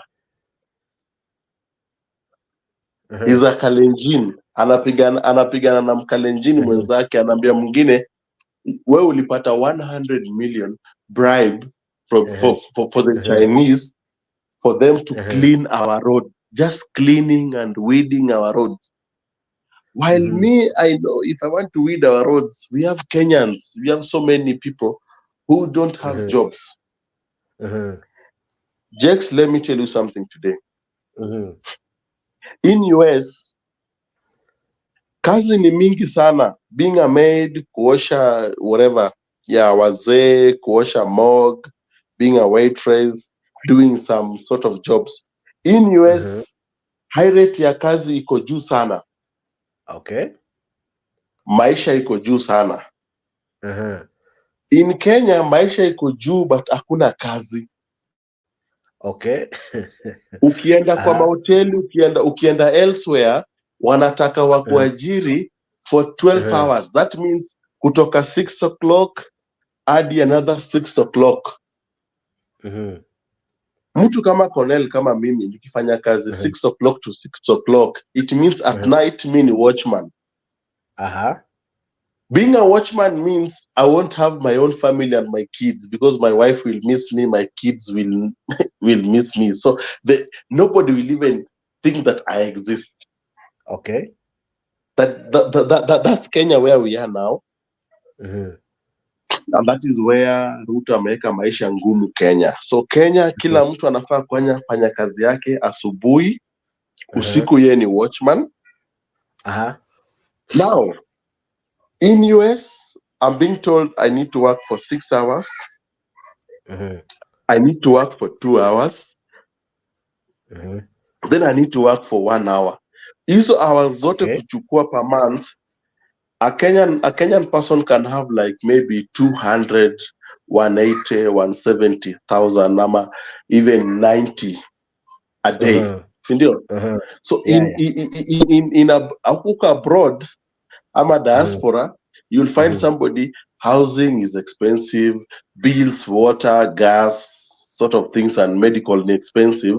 But at the end of the month, I will have that 1.8, 1.5, I'll have that 800. It depends on unaishi. Yeah. If I pay taxes za US na nifanya kila kitu za US, nitakuwa na baki na kitu kama 500, 1 million, 700, 1.5. It depends na kazi yako. While hapa Kenya, mimi utaniambia nikufanyia kutoka asubuhi mpaka mchana, mi ni waitress, for example, unanilipa 8,000, jobs zingine 15k, 20k, 30k, alafu usiku nikuwe watchman, nataka diploma, nataka masters, I need to go back to school, I have a wife, I have kids. You cannot sustain it here. Okay. And that is why the president is so much anasikia aibu mingi, anakuwa msafiri, anakuja hapa, anachukua makaunda suit zile tumeshona hapa, anaongeza na zake, anaenda nchi za nje, anarudi, anatuongelesha, everything is okay, mafuta, tutalipa mafuta. This country niliwaambia itabaki for the only 2 people. Watu ambayo wanafanya kazi kwa embassy za UN ama America. Now only people who feels like they can sustain the life of Kenya, being a Kenyan. As we speak with you right now, we have like millions of bags and goods zimekuwa frozen huko JKIA because of tax. Na watu si mara yao ya kwanza kwenda nje kurudi, no, wameshindaga wakienda venye sisi huenda home hapa na hizi basi zetu za Nyamira nini, unajua. So Kenya mali tunaendelea saa hizi si kuzuri. We need to tell the president the truth. Hakuendelei kuzuri. Kulingana na wewe Chuka, it's only it's the second year of the president and nothing seems to be working. Like his projects are not doing well. Now, could he be running away from the country just to run away from the complaints na manoguniko? You know, he chose to be a tourist because honestly, kuka Kenya anaumia tu bure. Like everyone is on his neck. Everything he has tried seems to have failed. So he chose to be a tourist. Could that be the reason? Let me tell you one thing. Uh-huh. There's something you guys munasema Uhuru Kenyatta ni mbaya. Uh-huh. Uhuru Muigai Kenyatta knew this guy kama mikono, kisogo na sura. Na Uhuru Muigai Kenyatta alisema, huyu jamaa anatangatanga, anaongea kwa majuu ya gari. Ruto used to be a tourist in Africa, more so in Kenya. You remember when he was a deputy president? Alikuwa tourist Kenya. Angekuwa leo Marsabit, Moyale, sijui Ang'oa, Kisumu, sijui no, vitu kama hizo. Alikuwa deputy na alikuwa all over the country. Within those periods, Uhuru Muigai Kenyatta alikuwa job. Na Uhuru Muigai Kenyatta alikuwa na request, please, my brother, come help me. Come run this government, please. Come, we make sure the government belongs to the people of Kenya. Eh?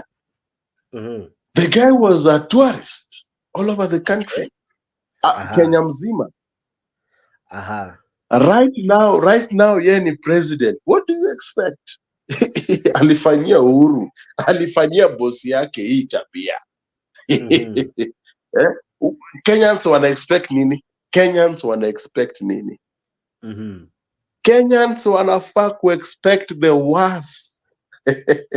Because if I'm employed, but I keep on traveling, going to Roysambu, going to where, destroying my boss's names and kusema afanyi kazi, he's a bad person. Now I'm the one elected the president.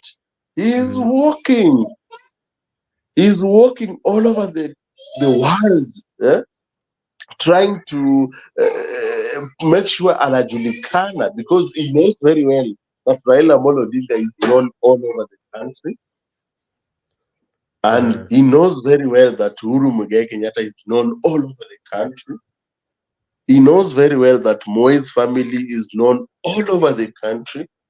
He is also trying to use Kenyans and make sure that actually he doesn't even care about Kenya, because he's traveling too much, spreading rumors, spoiling maybe the opposition's name, spoiling Kenyans' name. Jamaa is putting money kwa his pocket. More money. Kenyans hapa wanakaa tu. I'm telling you, come 2024, hii ndege anatumia, tutauza. We will have to buy a new one because hii imezoeka. I'm telling you the truth. Hii ndege hii bana, hii ni pujo tu bana. Hii ni pujo 544. 544. Hii imeisha. The way president anatembea inaia. Bwana, we need a new jet bwana. Asante sana Cornelio Chuka, I'm coming to you. Just shikilia tu hapo dakika tu moja, nikubalie pia nisome wawili watatu na wengi ambao pia wanatutazama. Ninaona Goodia uko hapo kwa show, unasema let's love the video and share and like. Asante sana. Ninamuona Elizabeth Ng'ang'a anasema lovely debate here. Asante sana Elizabeth. Elizabeth pia anasema hapo good job Jakes. Asante sana. Good, naona emoji zako kibao. Mary Wekesa, Jakes, you have a nice way of doing shows.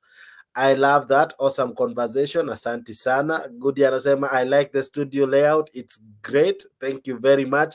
William Mudhama anasema, hi everyone. Great show. Asante sana. Taifa Digital, I see you. Anasema, Jex, keep up the good job. Thank you very much. Ninamwona Maureen Pastor anasema, great conversation. Asante sana. Goody umesalamia Maureen. Namwona Ray Moses Jr. anasema, awesome show. Asante sana. Goody amekusalamia Cornelo Chuka. I hope uko sawa. Namwona mwana Israeli anasema bure yake. Na maujumbe kibao. Thank you for tuning in. Asante sana kwa wale wana like hii video. I also read them, some of them. Ninaona Judy Maingi, asante sana kwa kulike hii video. Elijah Mukundi, asante sana kwa kulike hii video. Ting Kanambo, asante sana. Sam Adey, I see you, asante sana. Buddha Moses, asante sana. Eli Mixi, asante sana. Absalom Nyongesa, I see you. Jeremiah Oyugi, I see you. Job Moikoyo, I see you. Absalom Nyongesa, I think nimekusoma.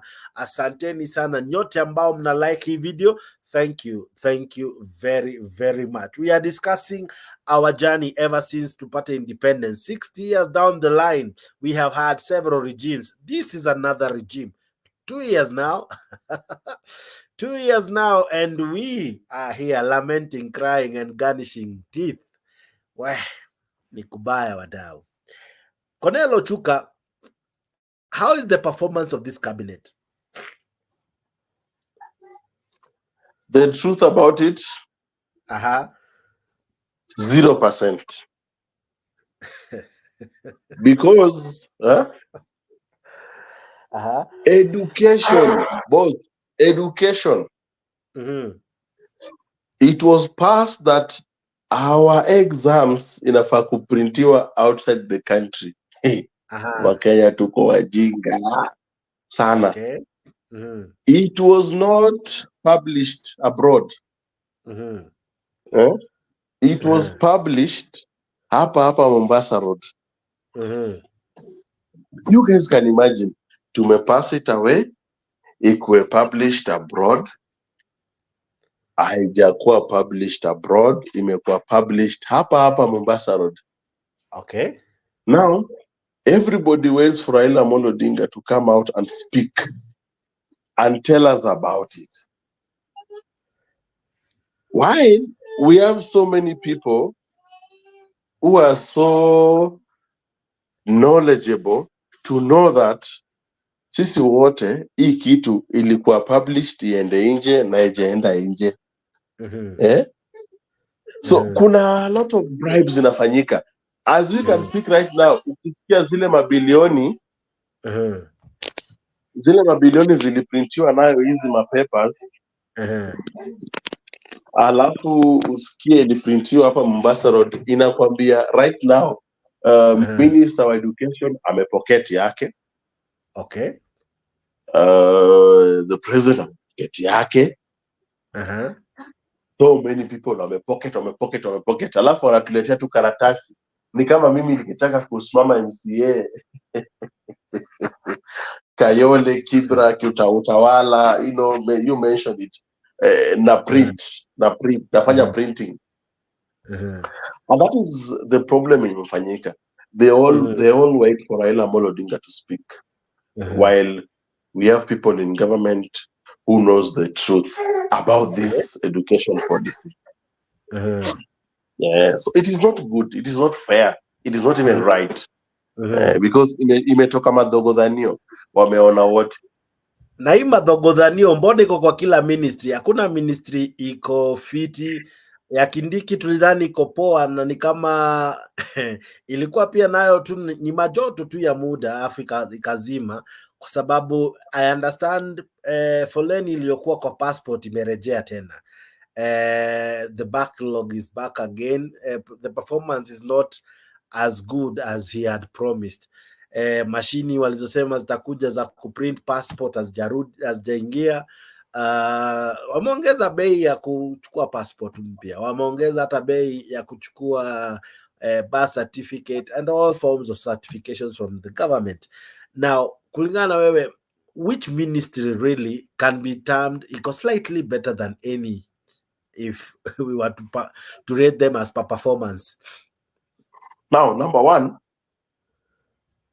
I will not even rate any ministry that iko better, because if me kama Cornell nimepewa kazi na wananchi, my obligation number one is I should not give my friends easy kazi.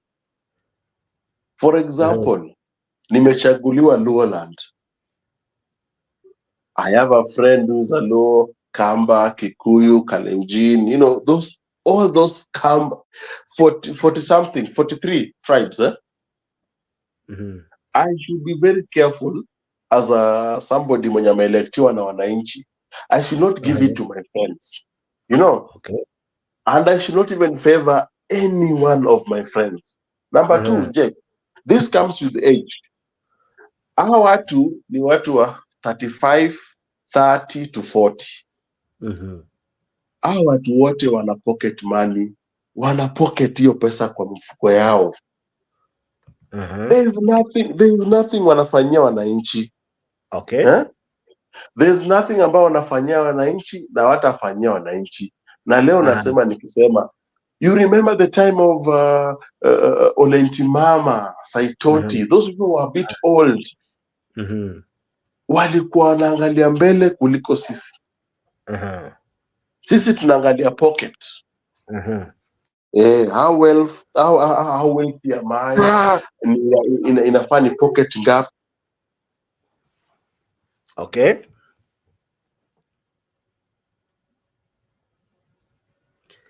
Cornell Ochuka, are you still there with me? Cornell Ochuka? Niko hapa. Oh, okay. So I'm saying, all the ministry to me wako zero.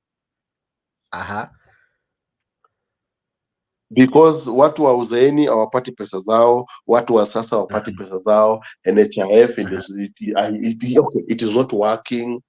You go outside there, roads are not being built, nothing is working. Minister wa roads, everybody's pocketing their money. Everybody. Yes. Now, Ochuka, if you look at previous regimes, we had many people we can talk about, the likes of George Saitoti, the likes of Mr. Jamal Kamotho. There are so many ministers wa huko nyuma, akina Mishuki, akina forgetting their names, but all in all, most of them, we remember them for the works they did. They are guys, even to date, we still enjoy what they did back then. How comes there's nothing to smile about from this regime? Is it that we selected the incompetent people who have no knowledge, or even if they have, they're in the wrong docket, or are they lazy? Are they inactive? What's wrong? What's wrong with the cabinet? Those people, they did their best, and we can see their fruits right now. And we can say that we are so lucky that we have such leaders in life. Because ukiangalia such of Michuki alifanya vitu vingine kwa matatu industry. Na our matatu iko on another level. You check at Saitoti, the time that education alikuwa ameweka ilifika another level. But even the other leaders walikuja. I like Magoha because Magoha used to be an elderly person. And sometimes I like Uhuru Muigai Kenyatta. Magoha used to tell Uhuru Muigai Kenyatta, hapa, boss, unaenda vibaya. And that is why we say we respect Uhuru, because Uhuru used to say, ni nini mnafanya mbaya yenye sijui. And Magoha used to tell Uhuru, hapa kwa education, on my own sector, I think tukifanya hivi na hivi, ukinipa time, ukinisupport Mr. President, itatokea vizuri na itatokea mazuri sana. And let me tell you the truth, Uhuru supported ministers wake fully. Na all the ministers pia walisikia rais. Now you come to tourism, tuko December. Enda kwa serikali ya Uhuru Muigai Kenyatta those 10 years. Enda kwa serikali ya Mwai Kibaki for those 10 years. People used to advise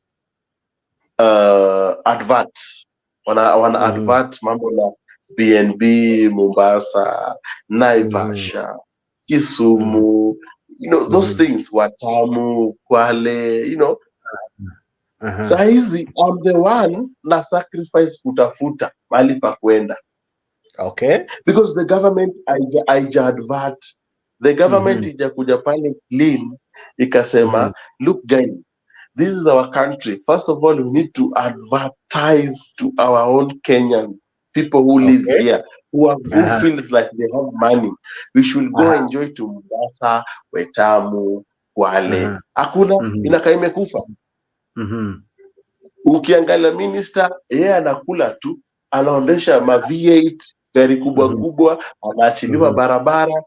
Ukimuuliza like, tuko kwa festival seasons, what do you have for us? Nothing.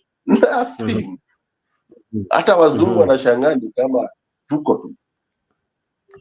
Tuko na watu tajiri hapa Kenya, rich people who can do so many things. Tuko na watu wanatoka abroad, wanakuja Kenya, wana expect waone hizo vitu online.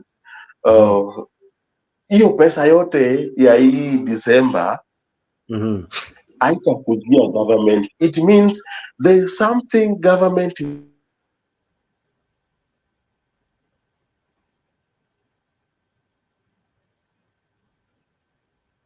Ochuka, are you there? inafanya. Somebody, I'm here. So it means somebody out there anakula pesa ya tourism, because we are not marketing. Nobody's marketing. Nobody's even telling us that, look, this is the time inafaa watu wanatoka abroad wanakuja kuona their grandmama, their what, their, you know, to market. Nobody's even marketing. Same thing to education. Ministry zote hapa ni failure. Ministry of health.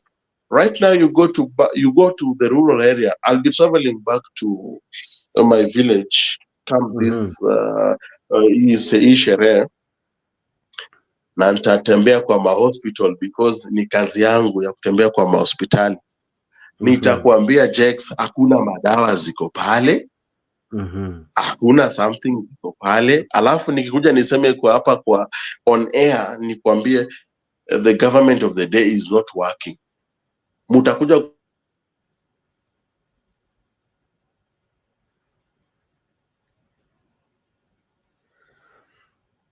Ochuka, you seem to be falling in and out.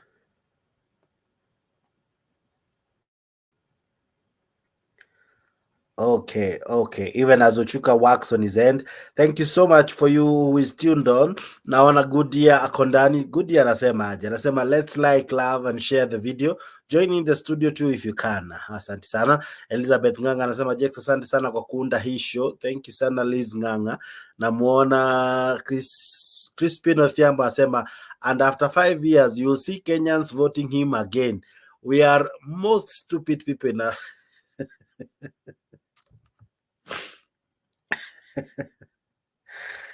Crispin Odhiambo anasema after 5 years Kenya tunaweza mrejesha. After 5 years we can bring him back. I want to show you how Kibaki came to power, and I don't want you to concentrate with the speech or anything. I want you to see the enthusiasm, the excitement that Kenyans had when after Moi had left office and we had a new regime. One of the largest crowds ever seen in Kenya. This crowd was excited to witness the installation of Mwai Kibaki. This crowd was happy. This crowd was so The man of excited the to now moment have a arrived at new exactly president. 10 This minutes to 2 was o'clock. when 12 minutes later, his predecessor drove in Kibaki to a was being hostile launched, reception from inaugurated supporters of the victory. National Rainbow Coalition who had come to witness the transition of power. Mimi Mwai Kibaki naapa kwamba nitakuwa mwaminifu kwa Jamhuri ya Kenya. President Mwai Kibaki was sworn in by Chief Justice Bernard Chunga. 2:09 p.m., the familiar green presidential standard, which has dominated state functions over the last 24 years, was lowered for the last time. And up went Mwai Kibaki's white presidential standard. The 21-gun salute. Then, yeah, that was 2002. Kenya's very excited, very hopeful, very happy, you know, very happy. Can I show you another celebration? This is 2013 now. Kenyans again is very happy, very excited after choosing a president. I now call upon Mrs. Margaret Kenyatta to take her place at the inauguration arena.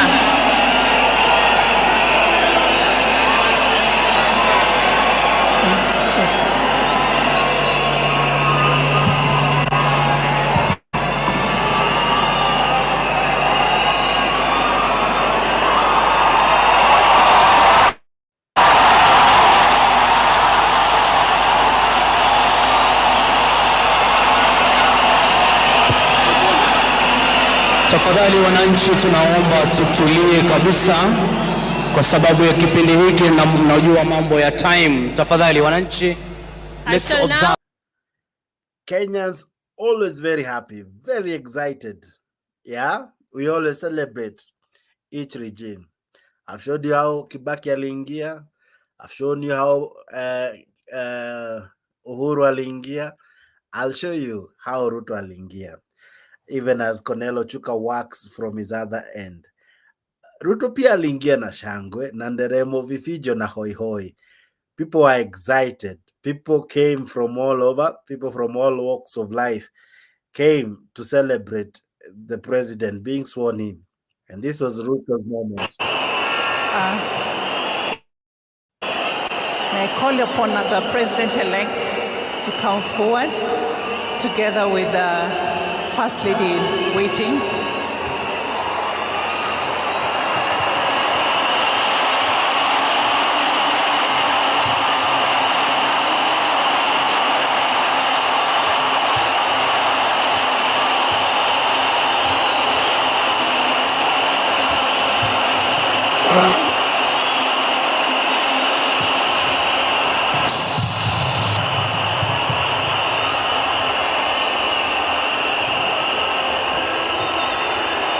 So we will begin with the first oath.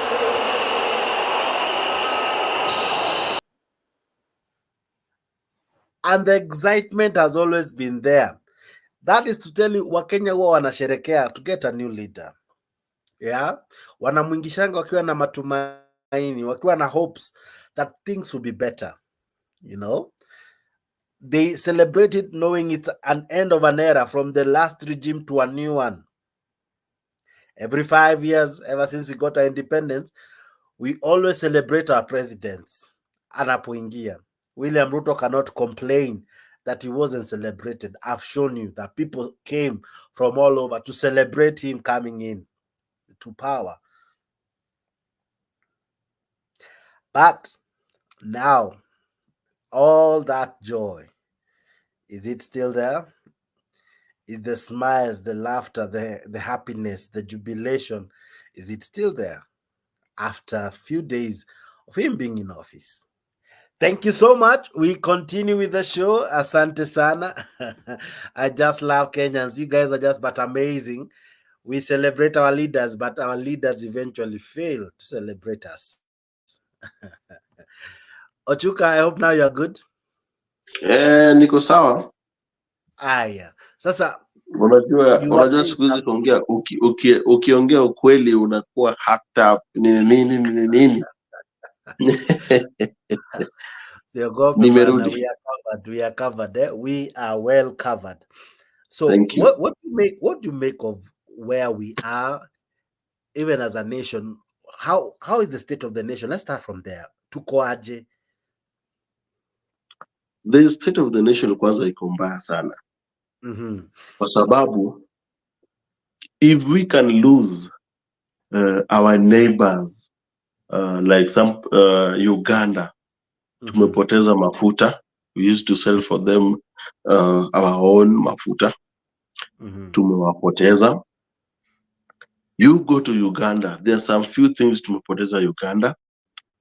You go to Southern Sudan, there's a few things tumepoteza Southern Sudan. You go to Somali, there's some few things tumepoteza Somali. Rwanda, there are some few things tumepoteza within this country of ours that will cost us for the rest of our lives. Those things zilitafutwa na Jomo Kenyatta. Those things zilitafutwa na Moi. Those things zilitafutwa na zikakuwa maintained na Mwai Kenyatta, Mwai Kibaki na Uhuru Muigai Kenyatta. Now coming to this government, wakaanza ku threaten. You know one thing, let me tell you one thing, Jack. Sitakuwa na wewe mgeni, but I will be threatening you all the time that if you wewe kama ujaongeza pesa ya juu nitakukata nje. Since this government ingie imekuwa 1 year na wameshinda wakithreaten our own neighbors. And I think that's why our own neighbors walikimbia. And let us speak the truth. Hataki tudanganyane hapa. These people have been threatening our own neighbors. They have been telling our own neighbors that, look, kama hujanipea certain percentage, nitakukata off. Wewe pia usiponipea percentage, nitakukata off. Our neighbors told them, you go ahead. They did it. Our neighbors wamekimbia. Right now, unasikia mafuta inatoka Tanzania kwenda Uganda. Ebu enda kwa map. Enda ona hiyo njia yote. You will be so surprised. Enda Rwanda. And people, you go to Rwanda to Tanzania, they fear Kenyans because Mkenya akienda Tanzania, ameenda na akili kubwa sana. Watanzania wanaogopa. Because viongozi wenyu ndio wameweka wanapindivyo. You go to Rwanda, the same thing. They are our leaders. They wanna travel all the time, going to their big parties, they see, huyu ni kiongozi kutoka Kenya. This is how they celebrate. Then Kenyans have problem. So you find our president William Samoei Ruto anatembea kwa streets za New York, abroad, anatembea hapandi gari. While mimi najua Ruto hawezi toka State House mpaka hapa KICC. Ruto hawezi toka State House mpaka KICC walking. But Ruto can walk kwa nchi ya wazungu. He can walk kwa nchi ya wazungu kutoka where can I put it? Kutoka Rongai mpaka Galleria. Trying to show people how good he is, how akona nguo mpya, securities, vehicles zinamfuata nyuma. It is so shameful. It's very shameful. Ruto should walk from State House to KICC. Ruto should walk from State House to Parliament. Wanachukua gari ya nini? So it tells you that the president is not even secured hapa nchi yetu. I feel so loved. I feel akona security enough. I feel mwananchi anaweza tembea pale, mama mboga, boda, au ndo walitumia hustle nations are walking na yeye ana walk. Huko US akitembea, hustlers wana walk, hata beggars au watu wa kuomba pesa kwa streets wanaomba pesa na Ruto anapita. Why not in Africa? Why not in Kenya in particular? Country yake ambaye yeye ndio chief of command. So it tells you tuko nyuma, tunateseka, hatufai tuongee, tukiongea tuna blame Uhuru Kenyatta, Raila Amolo Odinga. Uhuru Kenyatta, Raila Amolo Odinga. In parliament, the only people who we can say wanatusaidia, Millie Odhiambo. Okay. We can even count them. And they're like maybe Sifuna. We can count. They are known. They are well known. We know people, tunajua wale wenye wanatufinya kwa maisha. Kimani Chungwa. Tunawajua. But hataki tuwaongele. Even I think uliona hiyo clip ya Millie. I think ukiwa nayo pia inaweza tusaidia sana. Venye Millie Odhiambo alikuwa anasema just a mere paper inafanya Mkenya lipe $500,000 while your car ulinunua 350 450. Why should you pay $500,000? 250. Do you have that clip? Yeah, I do. Put it up. Kenyans waone pia. Crazy. Endelea tu as I get it right to play. So there are things that our leaders are trying to insinuate and trying to push. Na nimegundua hii serikali ya William Ruto kuna mabilis wanajaribu kutupima. It is like you Jex, nikupe quotation ya kununua matofare unitumie 4 million alafu hapa chini unitumie 3.2. So unaangalia Cornell atanunua ya 3 million ama ya 4. Unanipima. Nikikutumia 4 million nasema Cornell ni mjinga sana. And that is what this government inafanya. There are some few bills ambazo ni from 200 to 500. Wanajaribu kuweka 500,000. Za 200 wanaweka 250,000. Watasema ni typing error. Typing, no. Hii government unajua bwana. Let us speak the truth. Sisi ni watu honest. Hawa macho wanasema hao ndio watu honest. Ni uongo. Hakuna typing error. Hakutawahi kuwa na typing error. They know what they are doing. Chairman of the legal committee has indicated to us that their legal committee did public participation yesterday. Inasikika vizuri, Encourage members of the House to look at the reports of the Justice Committee. And I'm sure the Justice Committee did not deal with the 16 pieces of legislation, because not all of them are related to justice.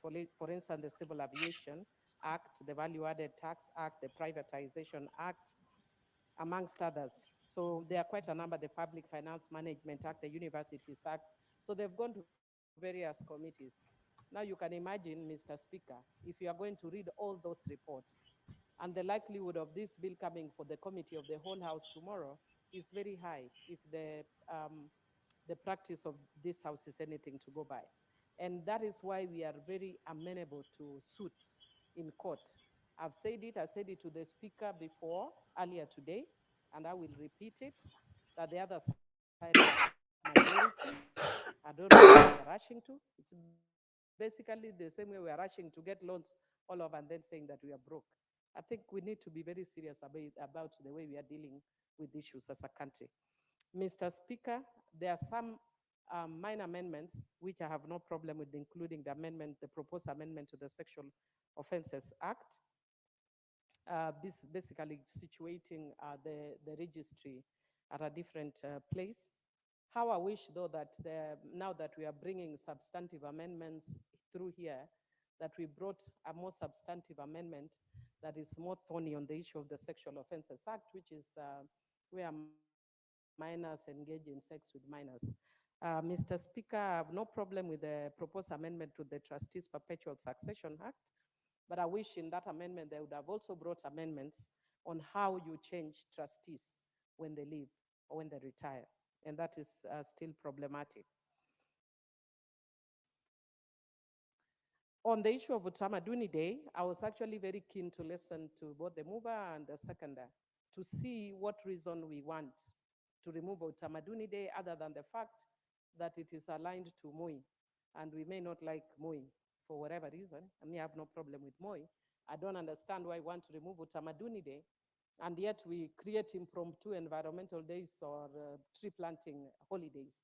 Why can't we then use this Utamaduni Day to do every other thing, including planting trees, including dancing and smiling? All those are Utamaduni-related issues. What's the point of order, leader? Okay, Honorable Speaker, it was not a point of order. I was seeking to inform Honorable Millie. I did not ask to be informed. I'm sorry. I'm sorry. You on a cannot point of inform me. on a point of You order. asked that you are on a point of order. You are not on a point of information. Order, You leader. cannot inform me without my permission. I'm sorry. Order, leader. You cannot inform me without my permission. Honorable Millie, order. Mr. Speaker, I've said it before this house before. I'm very fairly informed. I don't need Honorable Nchugwa to inform me. Leader, did you want to inform Hon Millie? She's saying she doesn't want to be informed. If you have a point of order, then proceed.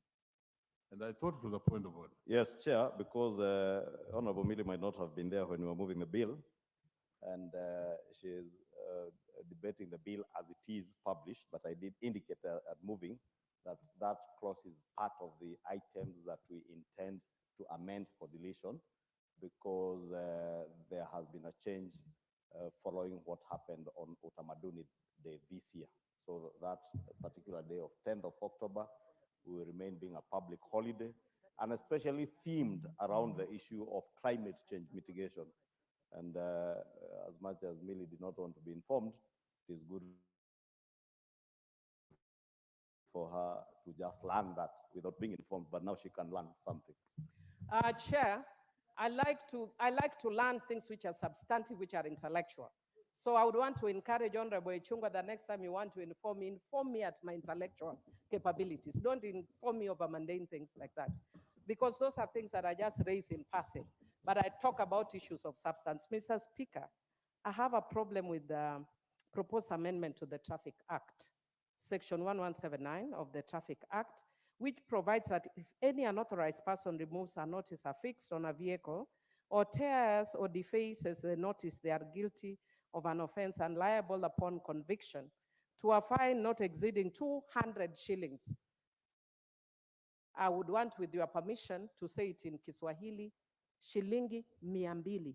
And with your permission, I can say it in Kijaluo, shilingi 100. I sought your permission, Mr. Speaker. I never gave you any permission to go mad. I do apologize then. Proceed, Millie. And Mr. Speaker, the reason why I'm saying that is that this amendment seeks to move that fine from 200 Kenya shillings to 200,000 Kenya shillings, and a fine of 500 Kenya shillings to 500,000 Kenya shillings. And I am actually sad that I was not here when Honorable Ichung'wah was moving the tax policy. And your tax policy must be anchored on what you promised, which was, what are these people you are calling? What were they called? Hustlers. Which also are you going to fine for removing a notice off a car, 500,000 Kenya shillings? Are you living in utopia? Leader, are you living in Mars? Are you crazy? Are you mad? Are you mental? Do you need a mental checkup? This is, you are taking Kenyans crazy. Order. I'll still give you a time. This is the sweet. So hiyo imetosha kukwambia the kind of leaders we have. The kind of leaders we have, Jakes. Colonel Ochuka, even if you were to argue that point, how do you move a fine from 200 shillings to 200,000? Honestly, what reasoning is that? From you remove it from 200 shillings to 200,000. What reasoning is that, honestly? Even if we want to really, that is when you are removing it. How is it so criminal? That's enough. it shows you how they want to steal from us. Because let me tell you, we all do chama, sindio? Yeah. If 1,000 is a bit high for us to contribute, tunakuja chini. Ukikuja chini ni nini? 500, sindio?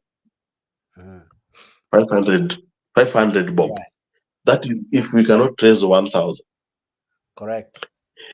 If we used to raise 15,000, it means we need to come to roughly 6,000. Yeah. If we used to raise 30,000, it means we need to come to 15,000. If we used to raise 200,000, we need to come to 100,000. You drive these vehicles of ours nowadays. We have a new model, an old model. Somebody might be driving an old model.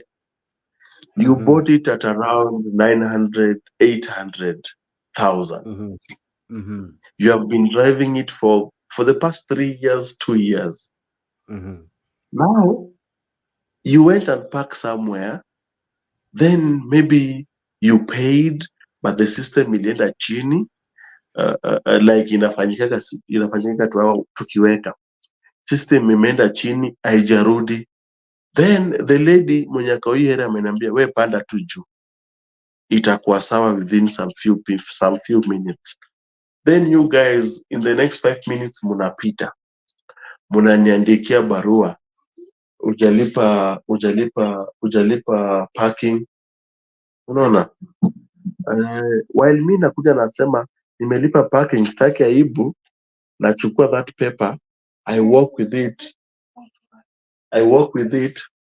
nirudi naye kwa ofisi. Nikirudi chini, unataka 500,000. Really? You see, ni ugonjwa. Ni ugonjwa ambayo leaders wanajaribu kuweka. Ni ugonjwa ambayo leaders wanajaribu kuweka na watuwekee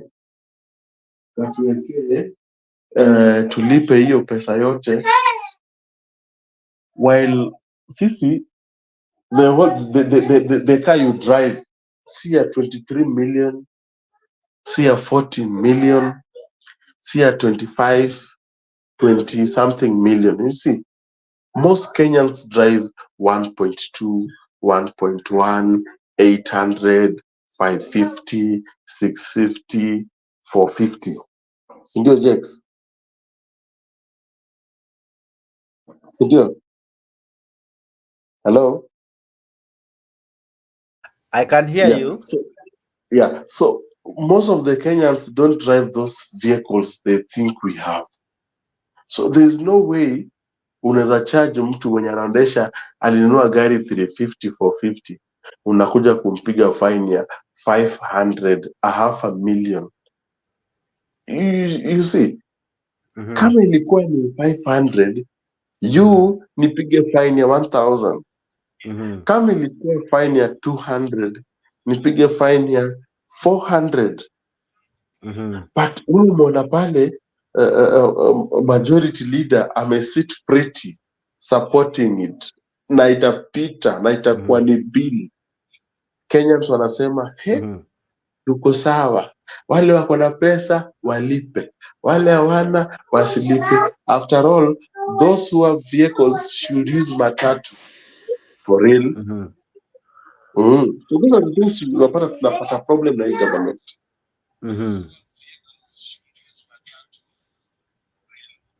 Okay, now let me ask you, Cornelo Chuka, why is it that everything now, according to this regime, has to be taxed, or rather, you have to pay for it, and you're not paying for it pesa kiasi? Ni pesa ambazo it's almost, if not 100% increment, hundreds of thousands increment, because from 200 to 200,000, that's 100. It has increased in hundreds of thousands. Ideally, quite free. Now itakuwa 1000 ama 2k ukipoteza. Passport ilikuwa 45 for 32 pages, 32 ama 42 thereabout. Saizi ni imeongezwa 3000 juu, and any other pages increase from there, in increase with that amount or even higher. Sikatai nchi haina do, tumeongeza NHIF. It used to be 500, now it's anything past that. Actually it's a lot than that. NSSF imepanda, kila kitu imepanda tangu Ruto aingie. But as we discussed jana, the government still says it's broke. What could be causing it to be broke despite all these taxes and all these changes in how we used to do things? What could be causing these issues, my friend? Ochuka? The first reason we have, it is the bad leaders tumechagua. Now the bad leaders tumechagua are the leaders who don't care about the next generation. Okay. It is leaders ambao tumechagua. For example, the most leaders wenye wamechaguliwa na UDA are the leaders who are ni watu business people. They care about now, not tomorrow. Okay. They are like, they want to loot, they want to keep more money to themselves, not to the people. So you elect somebody who is being told and controlled and being told what to do, at what time to do it. So you expect a leader mwenye alikuwa na biashara na pesa zake, watoto wake anasomesha, you know, but I feel so sorry to the country that I need to give back to my country. I need to provide to my people.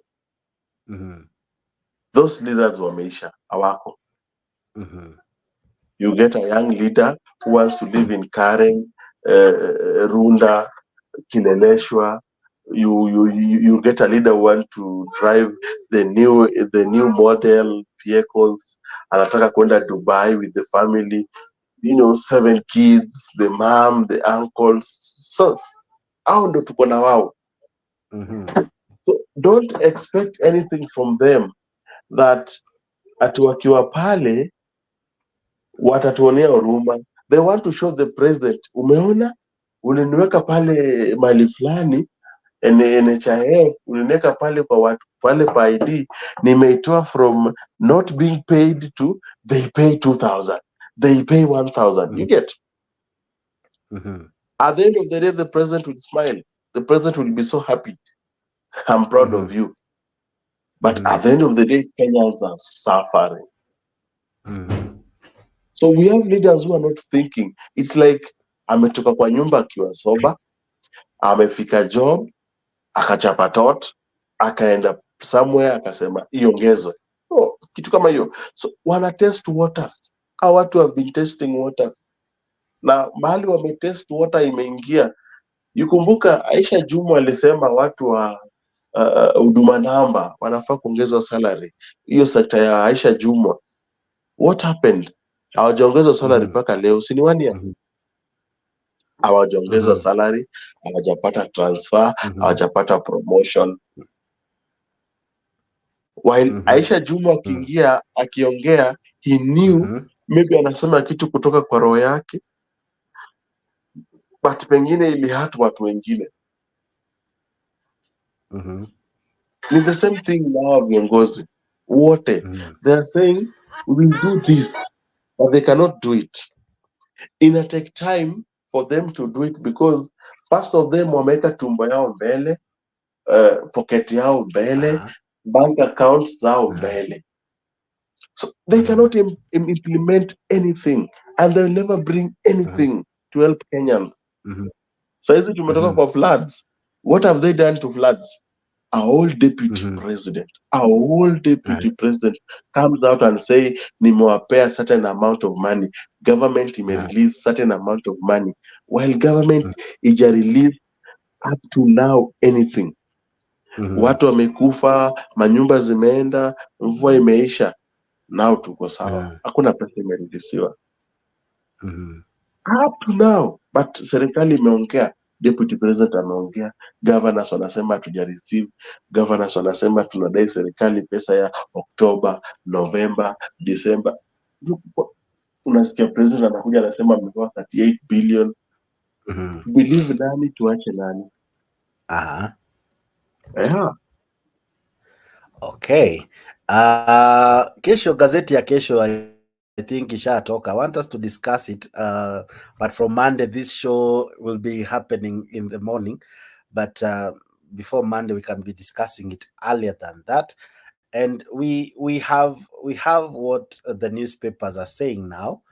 I'll begin with the Standard, what the Standard is saying, and I'll have my friend Cornelo Chuka helping me discuss the newspaper briefly, even as we near wrapping up this wonderful, great show. Now, this is what the Standard will look like tomorrow morning. Gazeti ya Standard itakuwa inasema hivi kesho. Make sure you grab your copy. And this is what the Standard says, and this is what will be in your papers tomorrow morning. Those of us in Kenya, it's already morning. Those of us away, this is what the Standard says. It says that Ruto goes for Uhuru's men in telecom dealings. You remember that sometimes back, Historia Telecom, some money ilipotea, a lot of cash ilipotea through telecom deals. This is what the paper is saying, that in October, the government rescinded the purchase of 60% of shares in Telcom Kenya by the London-based private equity firm Helios in a deal worth 6 billion. Now, the Ethics and Anti-Corruption Commission says it will charge key officials in former President Uhuru Kenyatta administration who are behind the controversial deal. Now, Cornelo Chuka, now we want to charge people who were in Uhuru's government for dealings that went wrong. This is Telcom. If you remember, waliuza wakainunua tena, and some money ilipotea. They're talking of around 6 billion.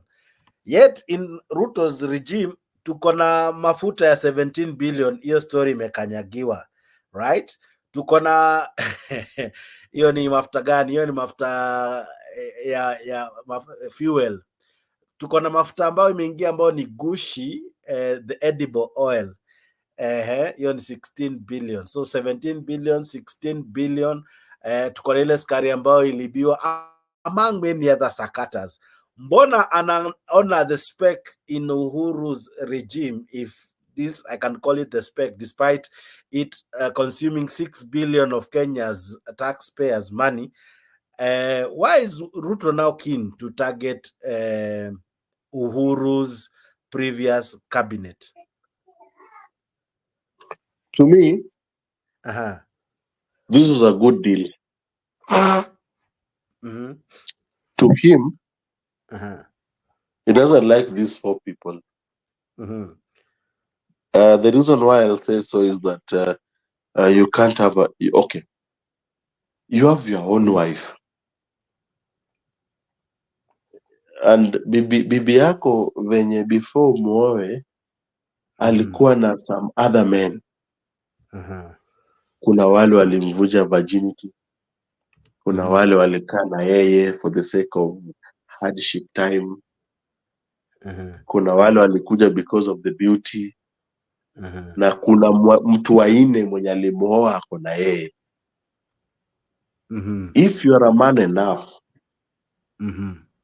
you should not dig your wife past yake. Not unless ulikuwa unajua watu watatu, because wewe ndio wa 4. So whatever ana dig, anajua na watu walifanya clean deal na haikumfurahisha, it is because hakuridhika na hakupata anything. Hakupewa keki yake. Na watu waliserve Kenyan kwa ukweli, kwa haki na mali. Yes. So whatever he's doing, hao watu wa Uhuru wenye wanatakiwa, if you're a true person, if this government belongs to the people,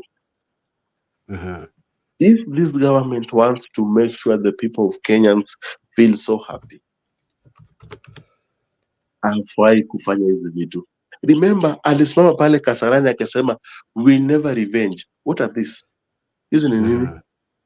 Hizi ni sarakasi, hizi ni ujinga ya ubinafsi, na hizi inaonyesha akili ya serikali ambayo tuko nayo leo, because huwezi chukua pale kisu Kasarani na uambie wananchi wote hii serikali si ya kurevenge, while you guys make sure people disappear, you guys make sure life is so miserable.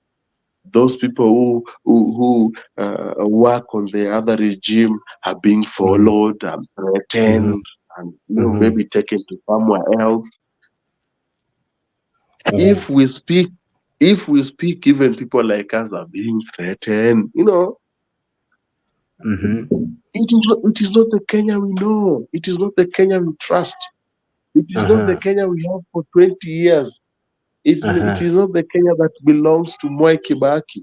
It is not the Kenya that belongs to Uhuru Muigai Kenyatta. These are very bad regime. Very bad one. So we need to talk about it. Now the standard ilikuwa inaonyesha hivyo. This is what Daily Nation has for you. Daily Nation says Raila, this is what Raila said, that why is Ruto on a wrong path?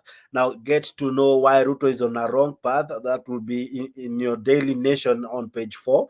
It says that the opposition leader Raila Odinga tears into Kenya Kwanza's policy that he says have increased tax burden and enriched corruption, ethnicity, and joblessness, pushing more people to seek greener pastures abroad. But he believes it is not too late to change course.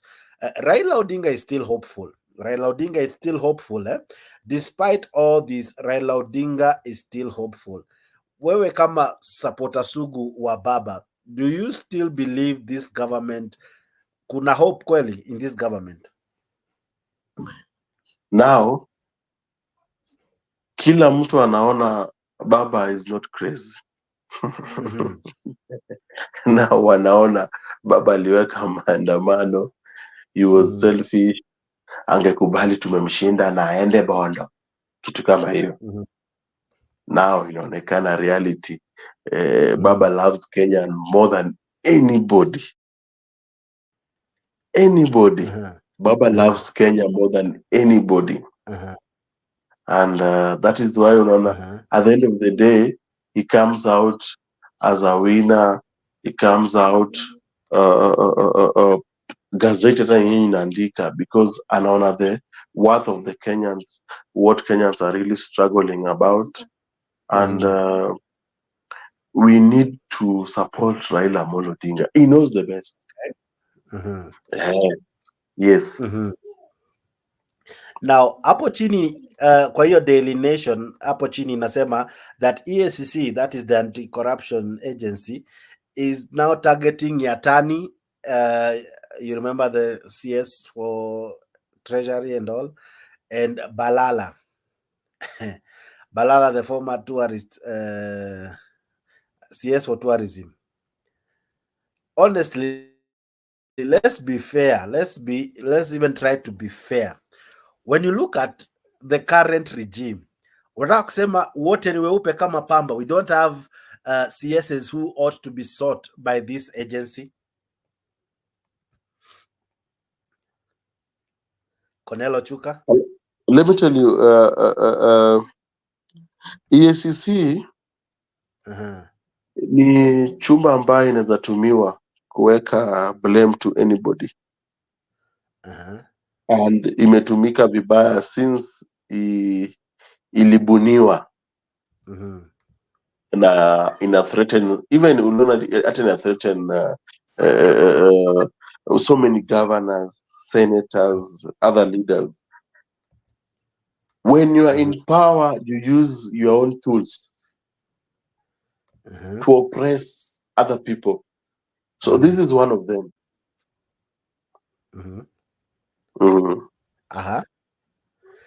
So wanna oppress the previous regime because because think about it. Yatani, Balala, they did their work. Tamia Elisha, correct? They are now at home, right? Yes. Why should we bring them back to answer questions of corruption? Yet hata wenye wako kwa ofisi saizi, they are very corrupt, right? They are very corrupt to the level that I think some should not even be holding the offices at the moment, even as we're speaking. Why is Ruto keen in the spec, yet the log in his eye, it's even worse? Jakes.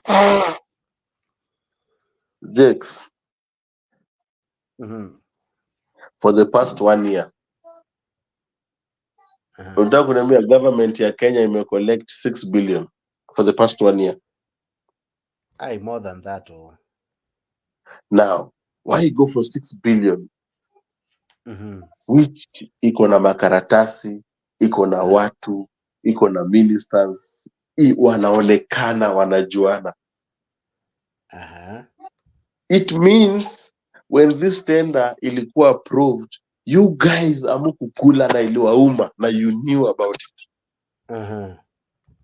This lady mwenye alishikwa akawekwa Mombasa about something million, 20 something million, being said alipewa sijui wapi, alikuwa vetted na parliament.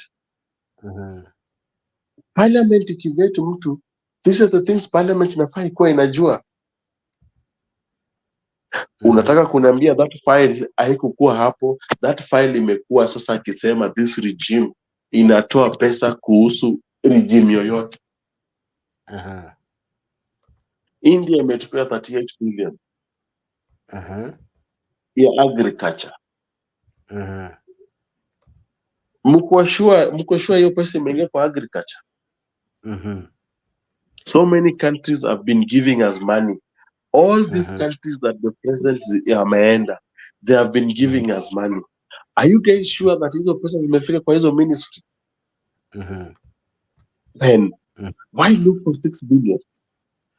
It means these 4 people are rich. Now wanajua balance yao ya pesa ya bank, and they want to disturb them. They want to threaten them. They want to tell them, look, if you don't support my regime, and put it to Kenyans that Uhuru Muigai regime was bad, nitawapaka mkate. Okay. So I would like all leaders who are walifanyia Uhuru Muigai Kenyatta wakuwe strong. Only what Kenyans need is ukweli. Tell us the truth. Okay. Yeah. Because I don't even, kwa standard hapo chini inasema Raila seeks help from partners to rein in government excesses. As Mio leader says, it is a shame that as the country nears its 60th independence celebration, the Kenya Kwanza administration is taking the country into a gloomy future. He says that the corrupt are getting plump jobs and state protection, while those who try to stop corruption are getting arrested and arraigned on trumped-up charges. I know the country is taking a wrong turn when workers take home only a third of their basic salary, with the rest going to taxes. That is the same as Raila Odinga. He equally said that we aspire for human dignity, equality, social justice, inclusiveness, equality, good governance, integrity, transparency, and accountability. That's what we wanted, even when we wanted to have self-governance when we fought for our independence. But he says in tomorrow's standard, for those in Kenya, it's already today. Those away like in UK, ni kesho, at the US ni kesho. But Kenya tushafika Saturday morning, it's 12:24 in the morning. So this is the standard for today. And of course, it has focused on Raila's speech and how he described the country, even as we near mark the 60th anniversary ever since we got our independence. Cornel Ochuka, is it true that most of the corrupt individuals in our country, wengi ambao sasa wanakimbishwa akina Margaret Nyakonga, wanakimbishwa kwa sababu ni trumped up charges, while the real culprits ndio wanapewa maofisi, ndio wanakuwa appointed in other offices? We are not going for the real fish. We are just going for, what do you call the small ones in Tholuo? Rach Matindo. We are not going for the big ones are what? Rach Madongo. Lash Madongo. So we are going for the small ones instead of the big ones. So do you think Raila is on point when he describes the government like that? Just today I want to give out something. I want to give out 3 days that I want to give out 3 days that if there's anybody who wants to say Raila Amolo Odinga is wrong, akuje after 3 days. Na akuje na proof, na akuje aseme is wrong in this and na Kenya amesema. Because to me, I know he's clean. Na asemagi uongo. Okay. The only thing anasemaga ni akisema ukweli inauma. Okay. And that is where they bring so many issues hapo katikati. Unaendea Nyakango, mtu ambaye anawajibika na kazi yake, amekuwa vetted, amepata that position, anaona shida, na mulimwambia nyinyi kama viongozi, ukiona shida sema shida. Nyakango comes out and say the problem the way it is and how it is. Then you strike, unaanza kumfrustrate. Why do so? Already Nyakango's position somebody will took. Watapewa mtu. Nyakango's position mtu atachukua. Now we know mali itaenda, but hatutasema, but mutaona Nyakango will be fired at a step down, somebody else will take. Na itatoka tu huko Rift Valley. Nyakango's position. So that ikwe quiet. So in Kenya, when you speak the truth, wewe ni mtu wa ukweli, wewe ni mbaya, uko na kesi plani, this government takufinya, that is what they do. So what Raila amesema hapa juu, even that cartoon, it shows how you even saw it today. We have a team, Kenyan team, imeshinda imeshindwa, si imeshindwa ama yeah. That team imecheza Kisumu, si ndio? Yeah. So it tells you that Professor Anyang' Nyong'o all over the country ndiye ameunda field ambayo it can host that thing. Hizo county zingine, I know Mombasa imeunda ingine, but hizo countries zingine iko chini. Hizo county zingine, sorry, ziko chini. So when you go to Gladys Wanga, Homa Bay, serikali kutoa pesa ya flood. Gladys Wanga did the best with the little she has. Akafanya miujiza. So it tells you that there are some counties you may give up on a national government. But they are using their own resources to help their own people. So whatever Raila is saying, it's true. All ministers, all parastatals, wanadhani hizo ni manyumba zao. They do what they want, when they want, whatever they want. Now, cartoon ya leo kwa Daily Nation it's an interesting one, eh? It shows how the government watu wanabishana. Unaona Murkomen ako juu ya mgongo ya Prezo. Kila mtu ana make noise, eh? They are fighting. They are saying, I will sue you. I will do what, eh? Unaona Cherargei ako hapo, unaona Chilchil ako hapo, unaona Gachagua ako hapo. You can see them, they are all fighting. But hapa kando, yeah, mwananchi akona bakuli anasema let's know is more work, because no work is happening huku nje. They're just fighting. They're just fighting. Hiyo ndio cartoon ya leo kwa Daily Nation. What do you think? Hii cartoon imeeleza ukweli wa mambo? No, haijaonyesha ukweli wa mambo because I will be expecting that wananchi ndio wangekuwa wanakimbilia rais kuambia how they feel like. But pia nikiangalia all these ministers wanapigania rais wamebenefit. I even saw it today.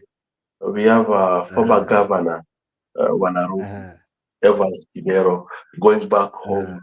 When they were painting yellow. Nimecheka because siko huko, but I know the people will never be painted yellow in Nyanza. I saw Migori Governor Obado trying to paint Migori yellow. It will never be yellow. Because they go there with a lot of money. They go there with a lot of intimidation. Wananchi wanaangalia tu, wamenyamaza tu. Everybody mwenye amevaa yellow in Luo Nyanza hawatavaa yellow come 2027 because umeleta pesa so tutavaa. But so hii pesa yote unaona inapotea kwa serikali inaenda kwa ngombe. I can say inaenda kwa strongholds za Azimio. Hizi pesa zote za UDA zinapotea. Okay. Zinaenda kwa strongholds za Azimio, being given to Kidero, being given to Obado, to paint yellow. And I like the way they're painting yellow in Luo Nyanza. It will never work. It will never work. Take it from me. Take it from me. Mimi ni mtu wa ground. I talk with so many people. I work with so many people. It will never work. The only people who are benefiting na yellow ni Kidero na the leaders. Wananchi hawapendi hiyo yellow huko. They will never love that yellow. Okay. Hiyo yellow peleka Mount Kenya na Rift Valley. I think so. Na hata saizi nimeona Rift Valley inakataa hiyo yellow. Mount Kenya inakataa hiyo yellow. Well, now for the Nairobian, this is what you will expect. Of course, Nairobian is a weekly edition, so it'll talk a Friday. And this is what it reads: that top banker prosecuted in the US court over plot to kill relative. That one utaipata kwa the Nairobian. Of course, pia kuna audit reveals how courts are failing gender-based violence victim. Of course, that one, more of that you'll find in page 14 of the Nairobian. Kuna pia drama as goons raid funeral and steal food vyombo na vyombo za wageni. Jamaa Mr. Cornell, watu wamesota mpaka wanaimba vyombo vya wageni na vitu vingi katika mazishi bwana, katika maombolezi. Kwanza Jeff, hiyo issue ya a Kenyan man trying to kill wife wake huko Majuu. Akajaribu kutafuta mtu ambaye ataua. Mtu akaleta polisi. Polisi wakajionya sisi ndio tutaua yeye. Okay. Hapa Kenya it is the same thing. Ni kama politicians wetu. Another thing, ukiona watu wanaimba vyombo za wafu mtu mwenye amekufa.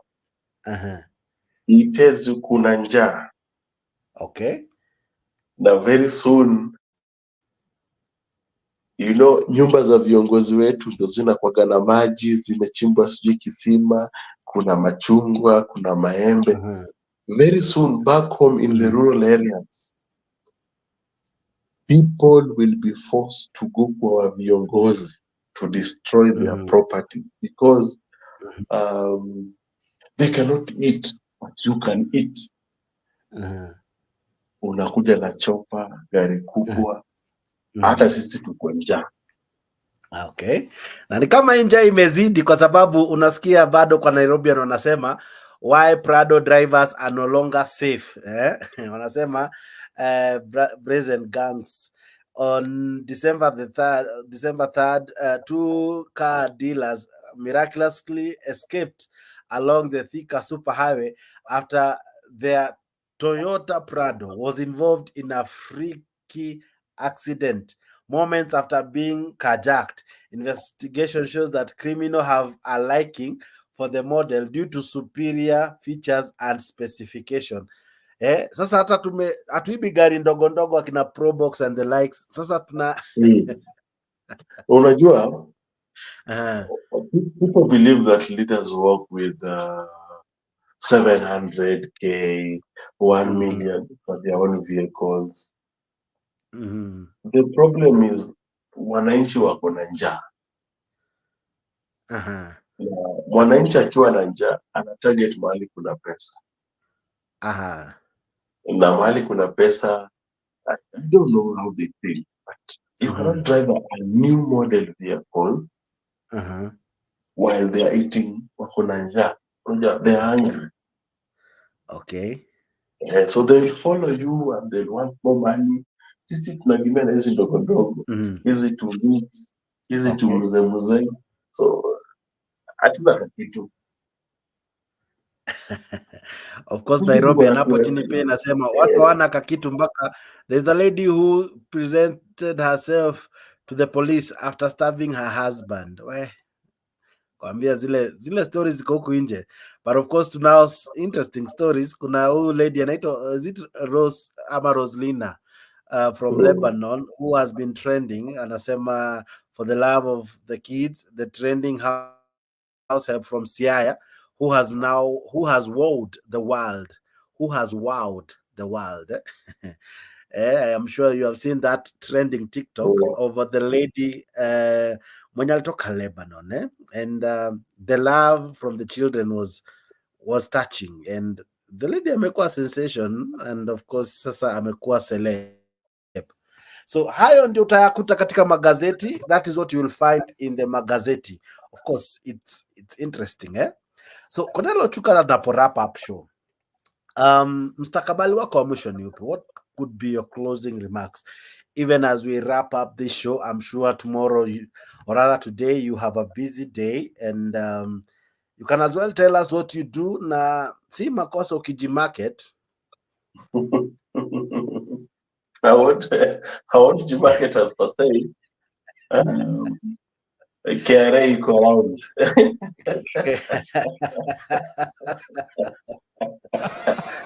Na mambo ya KRA ni nilikuwa nimewawarn. Wataniambia I owe them something 80 something 30 million. I think the least I can do is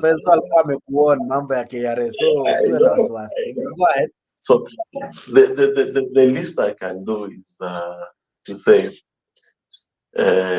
tuko hapa sisi wote kusaidia Kenyans, tuko sisi wote to speak out, and we love the show that at least we can share our own views. Mimi ni mtu wa baba. If anybody is outside there, ni mtu pia wa president, tunamwelcome kwa show.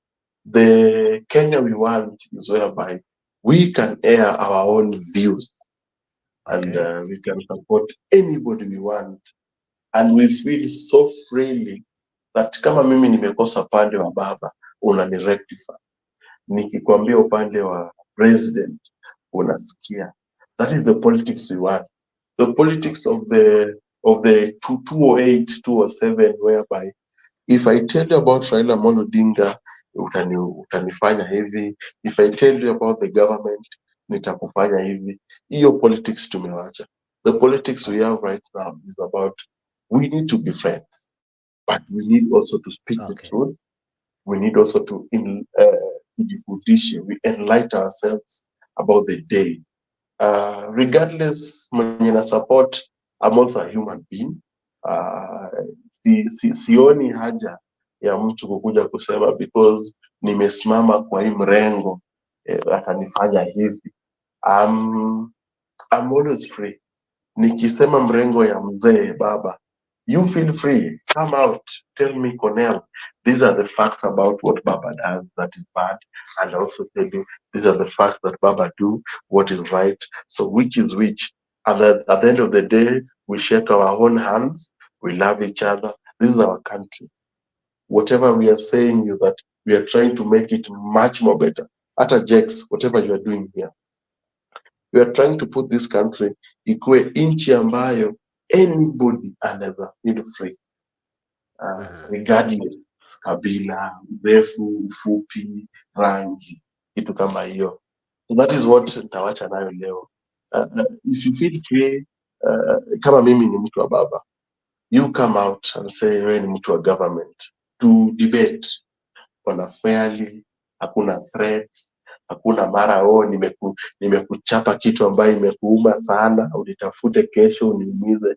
I don't think itasaidia, because hata ukiniumiza tomorrow kuna mwingine atatokeleza hata kuniliko better, kitu kama hiyo. Okay. Na nilikuwa nimewawarn. Sijali Ochuka, ulikuwa umewoniwa. Anyway, thank you so much Ochuka and Lawi for making time to be part of this show. You guys are just but amazing.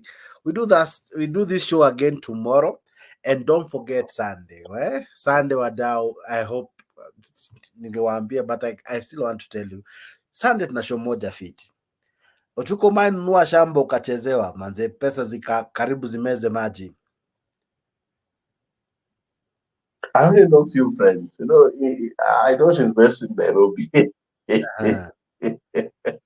You invest back home, it's much more better than here.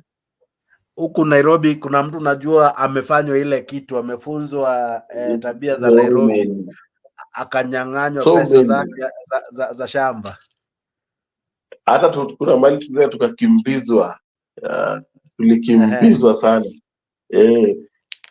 Kila mtu gari yake na kukimbia, we know, so unaogopa kidogo.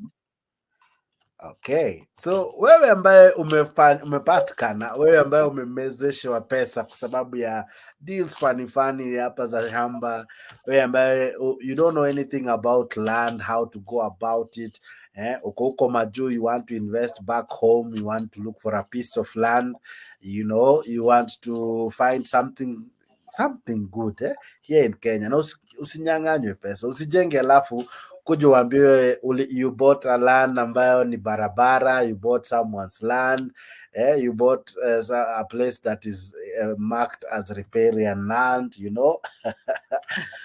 kuepuka hizo shida zote na more.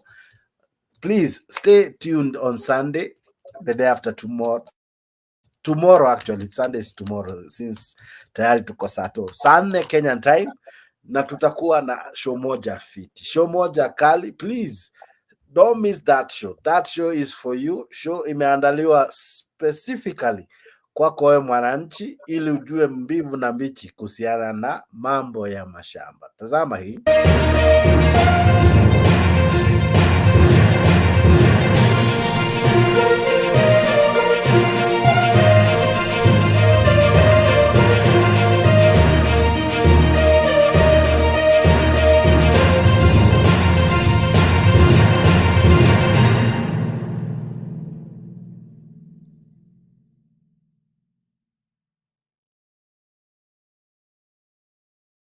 Right, that is happening this Sunday. Please make sure you stick around and watch more as we unveil this new show and many other topics that might be that will be happening, not might, that will be happening here at Africa. Tumeanza na stories za land as we are celebrating our country's independence. Tulijivunia ama tulijinyakulia ili tuweze kuwa na uwezo wa kumiliki shamba, wa kumiliki ardhi, tujitawale, tujiongoze na uwe na haki ya kuwa Mkenya, kujigawia haya mashamba, buying that land. But at times ama of late, huku nje watu wameumia, huku nje watu wamepigishwa nduru kwa sababu ya jinsi land imekuwa na so many fraudulent people. So stick around, please don't miss that Sunday's show. It will be an interesting show for you. I am your host, Jakes, the moderator, as usual. I've been privileged to be with Cornelo, Chuka, and Lawi, and this has been Africa in the Evening. I don't know what would be your last word, Cornelo, Chuka. Mimi niko sawa. I only say tunashukuru wa Kenya kwa kutusikiliza, wazidi kutusikiliza. Nitafunga na ile mfumo ya Edwin Sifuna. Serikali saa zingine isipokataa kusikia maneno inapigwa masikio kabisa mpaka isikie na hiyo pande ingine. Okay.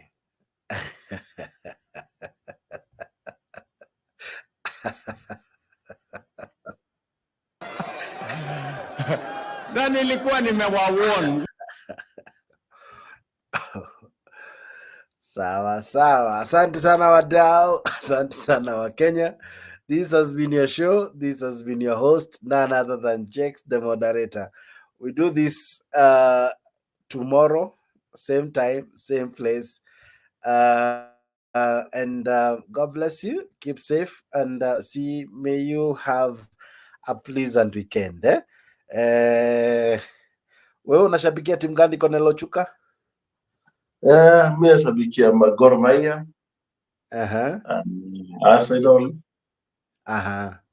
Na nimesikia wanawake pia walikuwa nalia tu support, but nitatafuta timu ya wanawake ambayo nitasupport.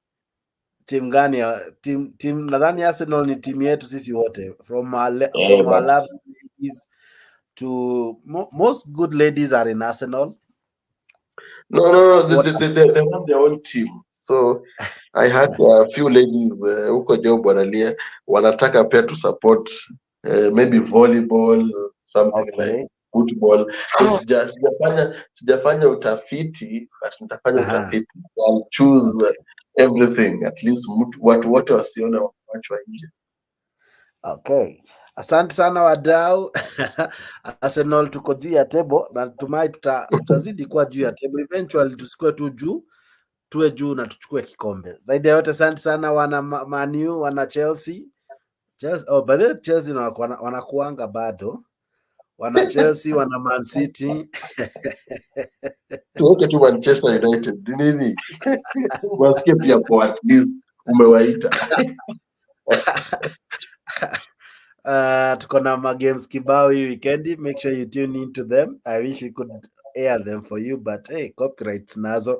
But stick around, maybe we might show you those games. Good year ni Liverpool. So mpepe hiyo Liverpool. Oh, good year ni wa Liverpool. Naangalia sana. All the way. Tunawaombea sana. Wase wa Northern Forest pia wao tunawaombea sana kama nani sasa. I think mzalendo ni wa Northern Forest. Na wase wa Leicester. Namboro. And of course Kenya Rebel ni jamaa wa Chelsea. So anyway, God bless you. See you tomorrow. Liverpool tunawatakia kila raheli. I think mko number 2 Chatuone kama mtakaa hapo sana. Maybe tomorrow stories zinaisha. See you. Good night, good morning, good afternoon. Have a pleasant one. Tumemaliza show. Tuonane kesho saa na majaliwa kama hii. God bless you. Bye bye.